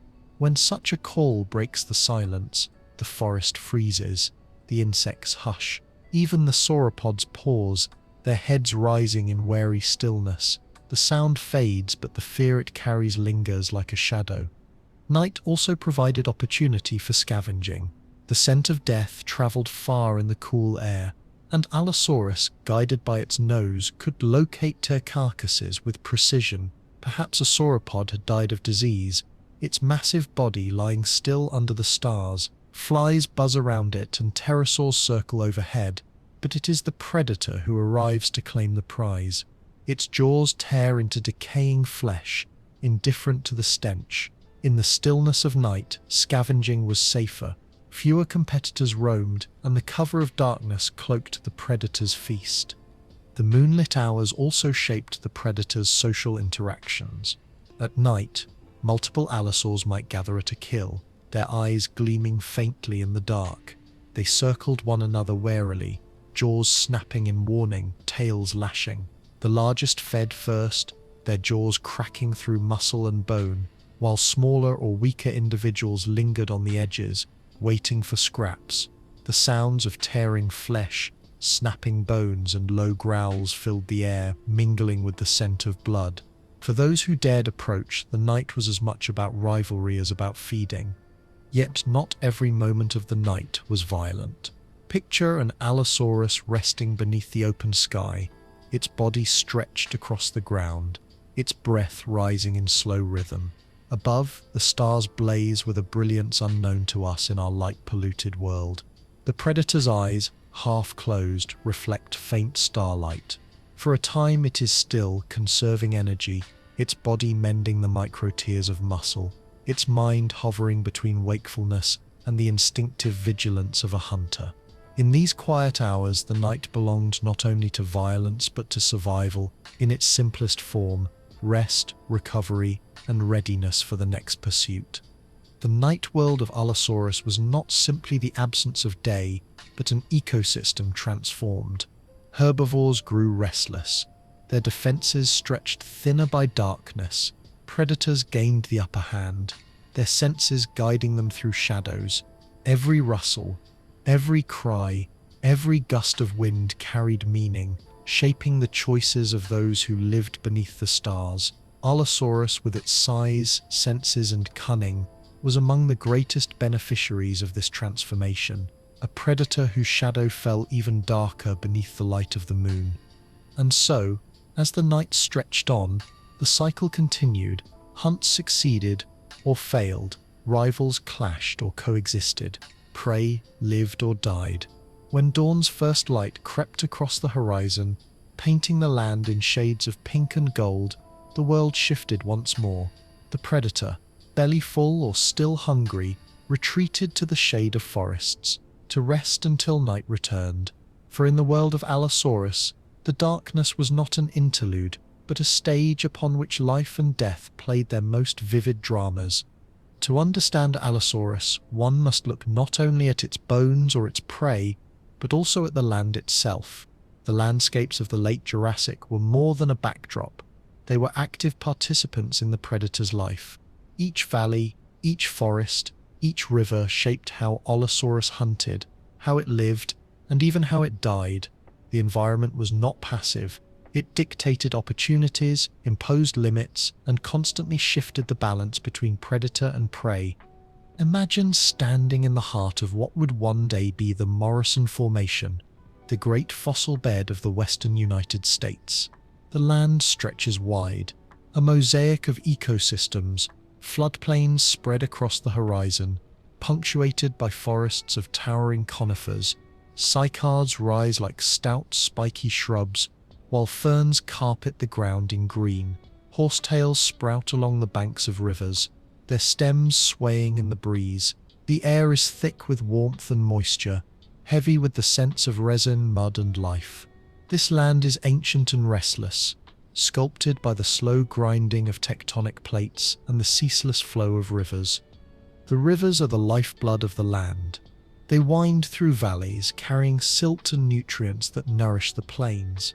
During floods, they swell, spilling over their banks, creating wide wetlands and leaving behind rich soils that feed the vegetation.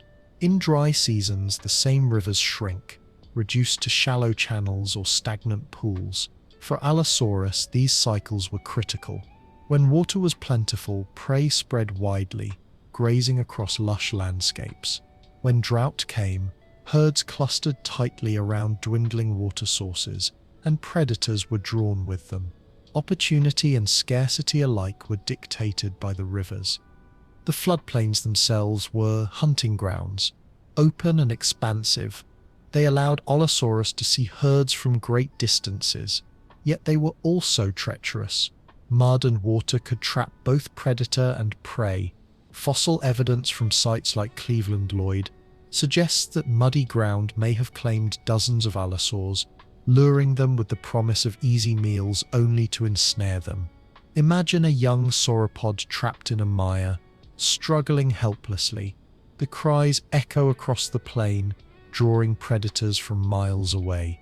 They converge, each seeking an easy kill, but as they lunge into the muck, they too become trapped, their thrashing only pulling them deeper. The very landscape that offered opportunity also dealt death. Forests offered a different challenge. Dense with trunks and undergrowth, they provided cover for predators and prey alike. For Allosaurus, the forest was both ally and obstacle. Its mottled hide may have blended into the dappled shadows, allowing it to creep close to unsuspecting prey. Yet the same shadows concealed dangers, a spiked stegosaur hidden behind ferns, or a rival predator lying in wait. In such settings, the hunter's tactics shifted, stealth replaced speed, and patience became paramount. A misstep that snapped a branch or rustled too many leaves could alert prey, sending them crashing through the undergrowth before the predator struck. High ground, too, shaped behavior. Rocky ridges and low hills offered vantage points from which predators could survey the plains. From such perches, an Allosaurus might watch herds move below, waiting for the moment to descend. Yet climbing such ground required energy, and the predator weighed each choice carefully. The landscape demanded efficiency, for wasted energy meant hunger, and hunger could mean death. Seasons layered yet more complexity onto this stage. During wet seasons, when rains fed the rivers and vegetation flourished, prey was abundant. Sauropod herds spread far and wide, their movements unpredictable, their bellies full. Allosaurus thrived in this abundance, hunting often, feeding well, and building the strength to endure harder times. But in dry seasons, scarcity returned. Vegetation shriveled, rivers shrank, and herds clustered tightly in shrinking green refuges. Predators, too, gathered at these oases, their competition fiercer, their risks greater. Scarcity drove them to scavenge more, to challenge rivals more boldly, and even to cannibalize their own kind. Beyond the rhythms of rivers and seasons, the land itself carried hazards. Volcanic activity was not uncommon in the late Jurassic, shaping the terrain with eruptions and lava flows. Ashfalls may have blanketed forests, choking plants and animals alike. Fires sparked by lightning could sweep through dry forests, driving herds into panicked flight. For Allosaurus, such disasters meant both devastation and opportunity. Carcasses littered the land in the aftermath, offering feasts for survivors. Yet survival itself was never guaranteed. Those caught in the chaos perished, their remains buried in ash and stone. The influence of the landscape reached even into the bodies of the creatures themselves. Sauropods grew immense, perhaps in part as a defense against predators, but also as an adaptation to a land of abundant vegetation spread across wide plains. Stegosaurs bore their defensive spikes, honed by the pressures of predation in open spaces where escape was not always possible. Allosaurus in turn evolved to meet these challenges, its lightened skull for repeated slashing bites, its strong legs for short bursts of speed across floodplains. its claws for gripping prey in dense forests.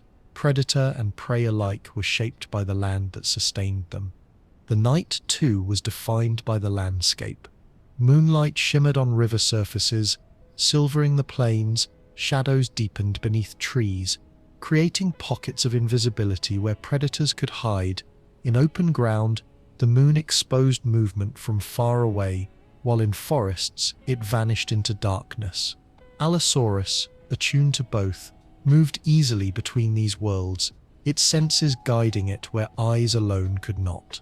The night amplified the role of the land, turning every ridge into a hiding place, every clearing into a stage for ambush.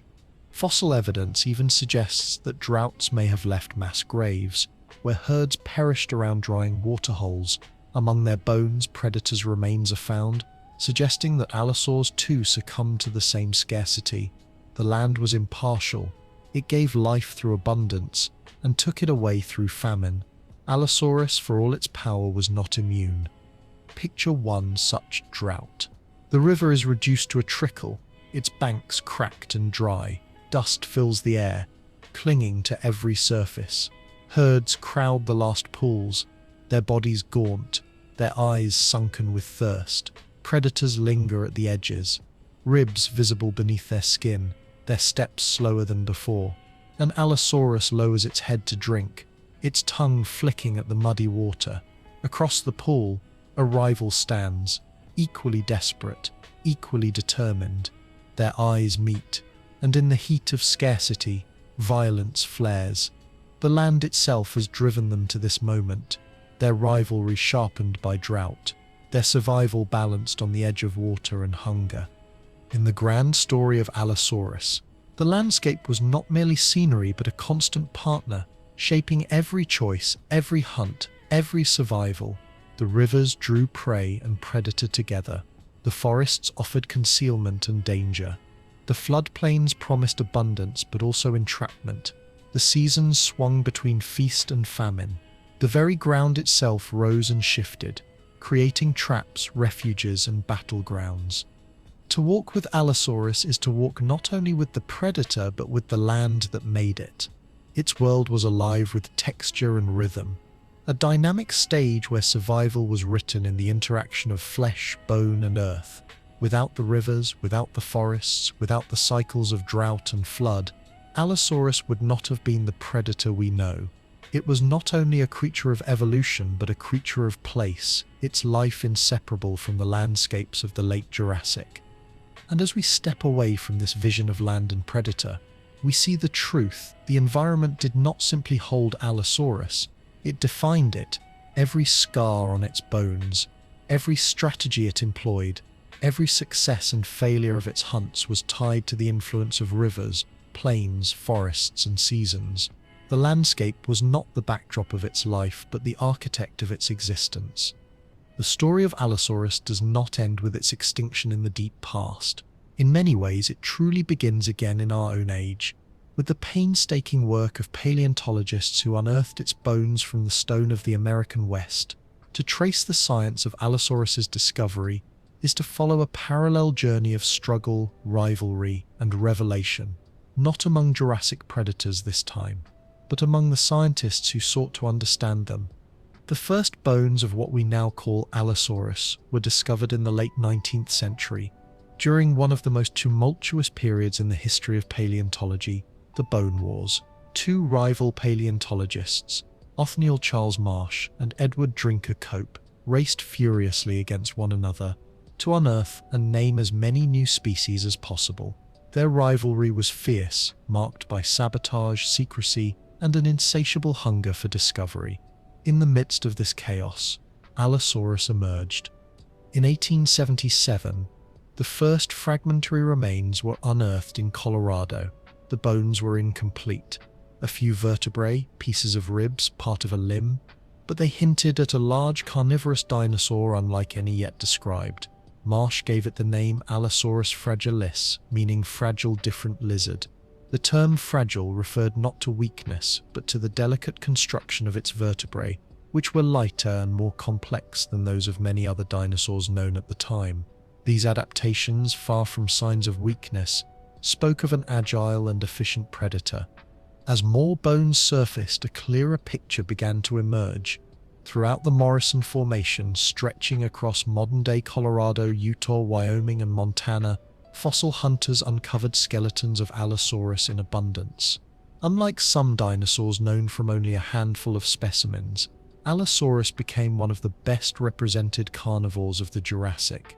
Its remains were so plentiful that some paleontologists began calling it the Jurassic lion, a predator whose abundance shaped the ecosystem as thoroughly as lions shaped the savannas of Africa today. One of the richest discoveries came from the Cleveland Lloyd Dinosaur Quarry in Utah. Beginning in the 1920s and continuing for decades, excavations revealed an astonishing concentration of bones, more than 12,000 fossils, representing at least 70 allosaurs alongside other dinosaurs. The sight puzzled scientists. Why were so many predators found together in one place? Was it a predator trap, where mud ensnared hunters lured by trapped prey? Was it a drought site, where animals perished as water dried up? Or did it represent something more complex, perhaps evidence of social behavior, with groups of allosaurs feeding and dying together? The answers remain debated, but the sheer number of bones gave scientists an unprecedented window into the anatomy and life history of this predator. Through the 20th century, Allosaurus became a cornerstone of paleontology. Complete skeletons were mounted in museums, their towering frames inspiring awe in visitors. The Smithsonian Institution in Washington, D.C., unveiled one of the earliest mounted skeletons, its jaws open wide as if frozen mid-roar. For generations of children and adults, Allosaurus became the quintessential image of a carnivorous dinosaur long before Tyrannosaurus achieved its modern fame.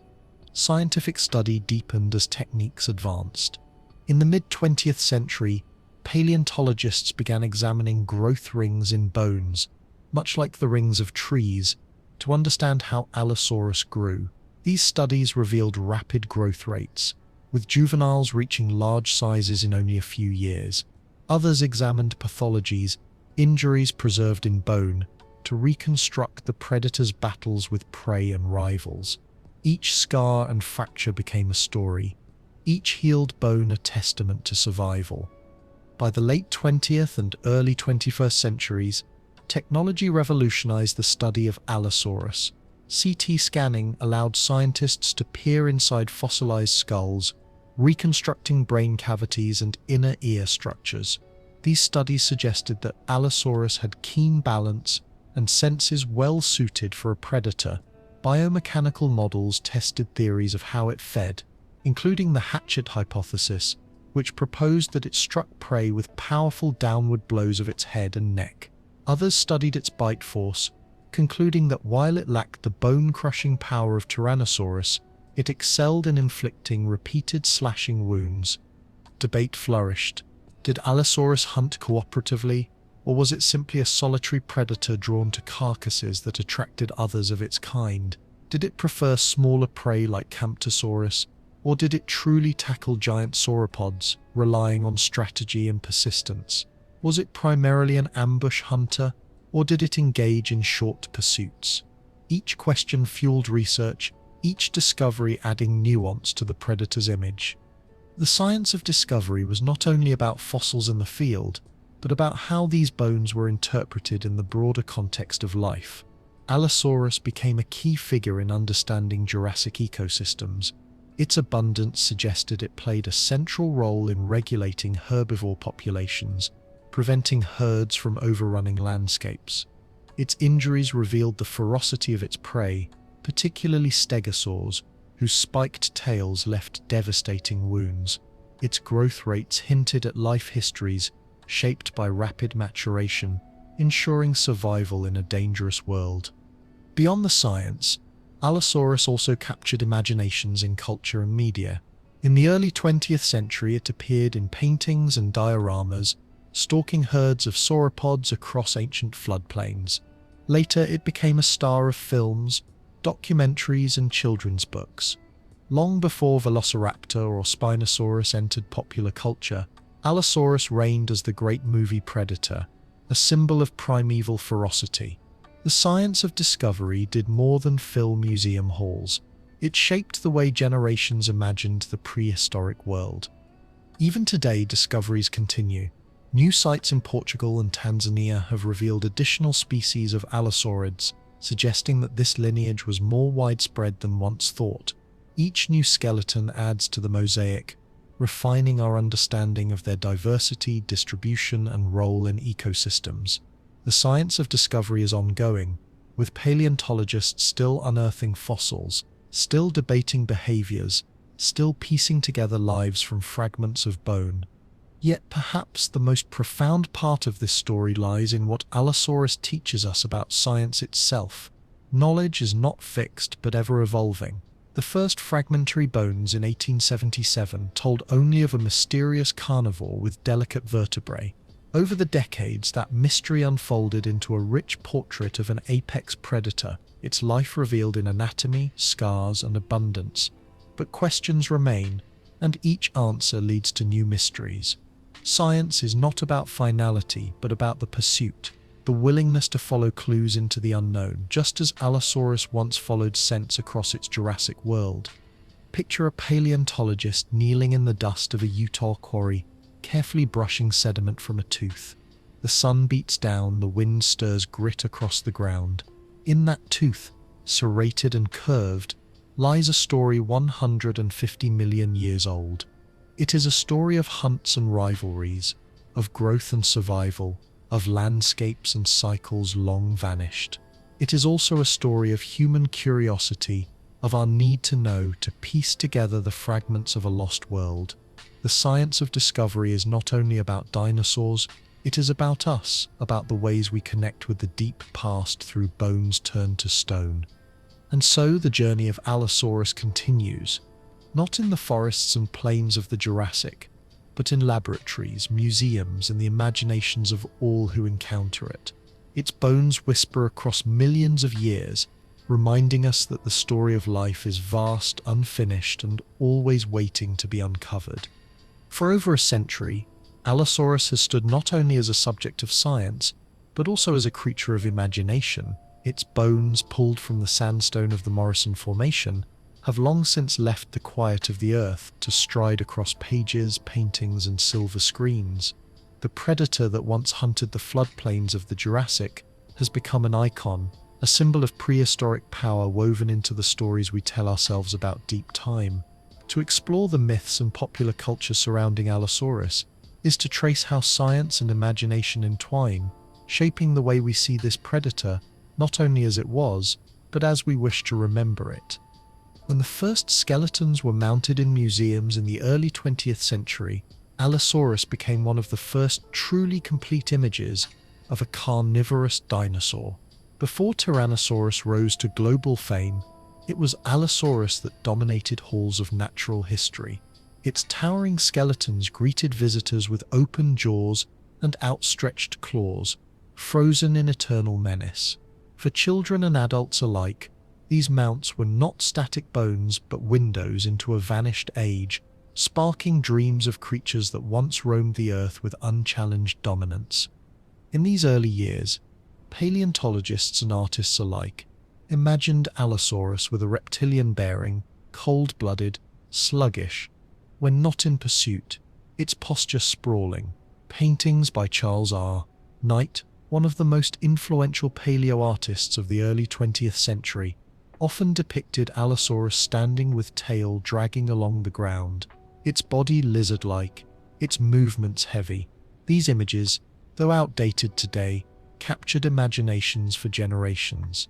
They painted dinosaurs as terrible lizards, formidable yet primitive creatures of brute force rather than subtlety. As decades passed and science advanced, so too did the myth of Allosaurus. New reconstructions lifted its tail from the ground, repositioned its body into a more bird-like stance, and emphasized agility over sluggishness. Paleo art began to portray it not as a lumbering lizard, but as a sleek predator, built for speed and precision. These changes were not merely scientific, they shifted the way the public saw dinosaurs. Allosaurus became less a monster and more an animal, alive in the same way as the lions or wolves of today. Film and television embraced this evolving image. In the 1925 silent film The Lost World, dinosaurs, though portrayed through stop-motion effects crude by modern standards, were brought to life for the first time on screen. While Tyrannosaurus often stole the spotlight in later films, Allosaurus played its part, appearing in countless documentaries, features, and low-budget films that capitalized on the fascination with prehistoric monsters. To audiences, Allosaurus became interchangeable with the very idea of dinosaur predator, a shorthand for primeval danger. In popular books for children, Allosaurus became a staple. Glossy illustrations showed it lunging at stegosaurs, its teeth bared in ferocious attack, or standing over downed sauropods. King of its Jurassic realm, these depictions often exaggerated its ferocity, painting it as a relentless killer rather than a complex animal that balanced risk, hunger, and survival. Yet these myths served a purpose. They made Allosaurus unforgettable, a name that lingered in young minds long after the pages were closed. Museums, too, played their part in building the myth. The massive skeleton known as Big Al, discovered in Wyoming in the 1990s, became a centerpiece of exhibits and documentaries. Big Al was remarkable not only for its completeness, but for the story written in its bones. Dozens of injuries, many healed, some still in the process of mending at the time of death. To the public, Big Al became not just a skeleton, but an individual, a survivor whose scars told a life story. Documentaries like Walking with Dinosaurs brought this tale to global audiences, dramatizing the struggles of one Allosaurus in a way that blurred the line between science and myth. For many, Big Al was not just a fossil but a character, as real in the imagination as any creature alive today. Yet with fame came distortion. In some depictions, Allosaurus was shown battling creatures it never encountered, set against Cretaceous animals like Triceratops or Tyrannosaurus for dramatic effect. Films collapsed millions of years of history into a single stage, creating spectacles that science could not support, but which audiences embraced. In such portrayals, accuracy was sacrificed for drama, and Allosaurus became less a Jurassic predator and more a timeless monster, frozen outside of real history. The myths also extended into its behavior. Popular culture often portrayed Allosaurus as a bloodthirsty killer, hunting endlessly, jaws dripping with exaggerated menace. The reality, of course, was far more nuanced, an animal that balanced energy, avoided unnecessary risks, and often scavenged. But myths thrive on extremes, and so Allosaurus became the embodiment of predation, an eternal hunter stalking across films, novels, and imagination. Still, not all myths strayed from truth. Some depictions captured the beauty of its world with surprising accuracy. Paleo artists painted lush Jurassic landscapes filled with conifers and cycads, herds of sauropods moving in the background and Allosaurus weaving among them with quiet menace. In these works, the predator was not a monster but a vital part of an ecosystem, a reminder that its life was intertwined with the giants it hunted. These more balanced portrayals reflect the growing influence of science on culture, shaping myths to better match reality. The predator also found its way into popular games and toys, its name stamped onto plastic figurines, board games, and video games. For many children, the first dinosaur they held in their hands was an Allosaurus, its claws raised, its mouth open in perpetual roar. These figures, though simple, kept the name alive, ensuring that Allosaurus remained part of popular knowledge even outside of museums and textbooks. Even today, Allosaurus continues to inspire. It appears in virtual reality exhibits, its movements reconstructed with precision from fossil data. It features in educational series that combine the latest science with cinematic storytelling. In every portrayal, whether myth or fact, it serves as a bridge to the deep past, connecting audiences with a world 150 million years gone. The endurance of Allosaurus in popular culture speaks to something deeper in human imagination. It embodies both danger and fascination, the predator that haunts our dreams of the ancient world. Myths magnify its ferocity, while science tempers it with detail. Together, they create a creature that is at once real and legendary, a predator of both bone and story. Picture, finally, a child standing in the hall of a museum, staring up at the towering skeleton of an Allosaurus. The bones arch overhead, jaws agape, claws extended to the child. It is not just a fossil but a window into another time. Perhaps they imagine it alive, stalking through forests, roaring beneath the stars. Perhaps they dream of becoming a paleontologist, unearthing the next great discovery. In that moment, Allosaurus lives again, not in the floodplains of the Jurassic, but in the imagination, a myth made real by the science of discovery and the culture of storytelling. When the final chapter of Allosaurus's story is considered, it is not only about bones and fossils, nor merely about hunts and rivalries. It is about legacy. For though the animal itself vanished more than 150 million years ago, its presence continues to echo in the ecosystems it once shaped, in the scientific understanding it provided, and in the imaginations of those who encounter its story today. The legacy of Allosaurus is not confined to the Jurassic. It stretches into our time, bridging the gap between prehistory and the present. To appreciate this legacy, we must return to the late Jurassic floodplains, where Allosaurus played its part in the eternal balance of predator and prey. Without predators, herbivores would have grown unchecked, consuming vegetation until the land could no longer sustain them. Without herbivores, predators would have starved. In this delicate equilibrium, Allosaurus served as regulator and sculptor, culling the weak, shaping herd behavior, and ensuring that no single species could overwhelm the land.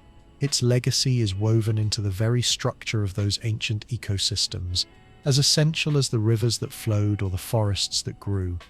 The predator's influence extended into the bodies of its prey. The defenses of stegosaurs, their plates and deadly tail spikes, did not evolve in isolation. They were sharpened, generation by generation, against the threat of Allosaurus and predators like it. The immense size of sauropods, their herding instincts, their vigilance, all were influenced by the ever-present shadow of predators. In this way, Allosaurus shaped evolution itself, pushing herbivores to adapt, while adapting in turn to meet new challenges. The predator and its prey were locked in a dialogue of survival, each shaping the other across the vastness of time. The fossil record preserves this dialogue. In the scars on bones, in the healed punctures of an Allosaurus skull, in the broken ribs of prey animals, we see evidence of battles fought long ago. These are not silent fossils, they are stories frozen in stone that reveal the predator's role in its world. The legacy of Allosaurus is not only its skeletons but the marks it left on others, the traces of its presence written across entire communities of life. Yet its legacy does not stop in the past. For modern science, Allosaurus has been a cornerstone of discovery. Its abundance in the fossil record has made it one of the best-studied predators of all time. From its bones, paleontologists learned about growth rates, injury recovery, feeding mechanics, and even potential social behavior. Each discovery deepened understanding not only of Allosaurus but of theropods more broadly, shedding light on the evolutionary path that eventually led to birds. Its fragile yet strong vertebrae taught us about skeletal efficiency. Its jaws and teeth revealed strategies of predation distinct from later giants like Tyrannosaurus. Its growth rings showed how dinosaurs balanced rapid maturation with survival. In every case, Allosaurus has stood as a key to broader truths. The predator also leaves a legacy in the imagination of humankind. For more than a century, it has inspired awe in museum halls where its skeletons tower over visitors. It has leapt from books, films, and documentaries, roaring into popular culture as a symbol of primeval power. Even when overshadowed by the later fame of Tyrannosaurus, Allosaurus retained its place in the pantheon of iconic dinosaurs. Children clutching plastic figurines, filmmakers staging dramatic battles, authors conjuring ancient worlds, all have drawn upon the shadow of Allosaurus. Its legacy in culture is as powerful as its legacy in science. But there is something more subtle, something deeper. In its story, Allosaurus reminds us of resilience. Its bones bear scars of survival, healed fractures that tell of animals who endured pain and continued to live. In those scars we see not only ferocity but persistence, a quality shared across all life. Its legacy is a reminder that survival is not about invincibility but about endurance, about carrying on despite hardship. In this, it speaks to something universal, connecting the struggles of a Jurassic predator to the struggles of life in every age. The predator also leaves a legacy of mystery. For all we know, there is more that remains hidden. Did it truly hunt in groups, or were the mass bone beds accidents of circumstance? Did it roar or bellow, or was its voice quieter, subtler?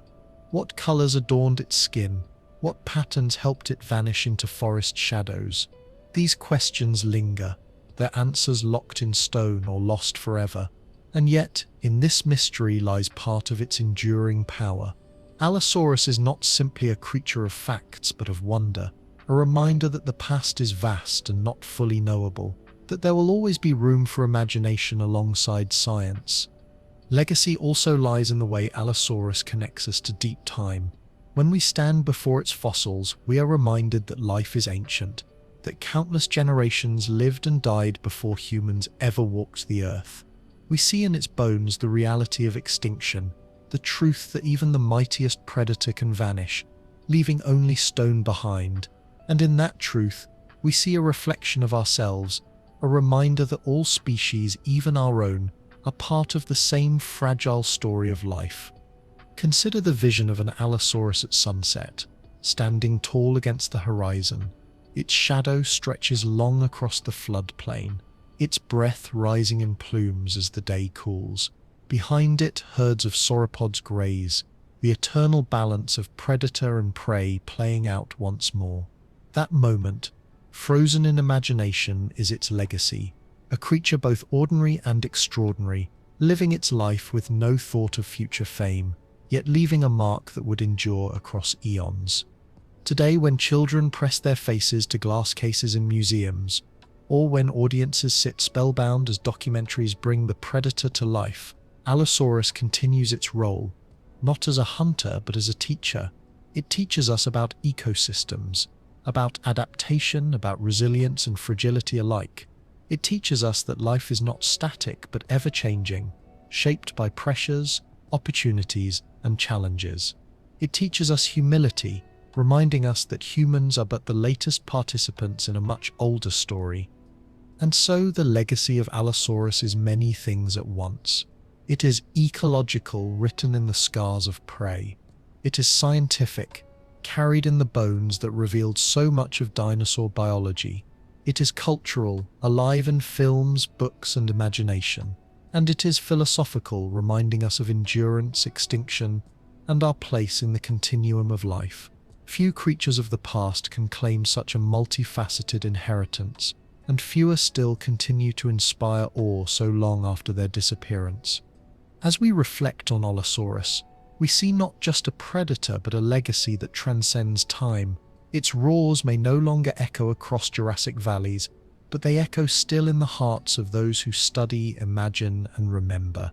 The lion of the Jurassic continues to walk with us, not in flesh and blood, but in memory, myth, and meaning. Its story is not finished, for each discovery adds a new chapter, each imagination breathes new life into its form. The legacy of Allosaurus is enduring, as timeless as the bones that carry its name into eternity. And so, our journey with Allosaurus comes to an end. We have walked the floodplains of the late Jurassic, stood in the shadows of towering herds, and listened to the echoes of rivalry and survival. We have seen the predator as more than a skeleton in stone, alive in imagination, scarred but enduring, a creature both powerful and vulnerable. Allosaurus was not merely a hunter, it was a part of a greater balance, bound to the rivers, forests, and plains of its world. It shaped its prey, was shaped by its rivals, and left behind a legacy that has endured across 150 million years. In its story we find not only the drama of life and death, but also the resilience of survival, the fragility of existence, and the wonder of deep time. As the stars rise above the Jurassic horizon, the lion of its age lowers its head to rest, its body still, its presence lingering only in memory. And here in our own time, we too let the story settle into quiet. Good night, dear listener. May the echoes of Allosaurus carry you gently into dreams where the ancient world stirs once more and the shadows of giants move across the land.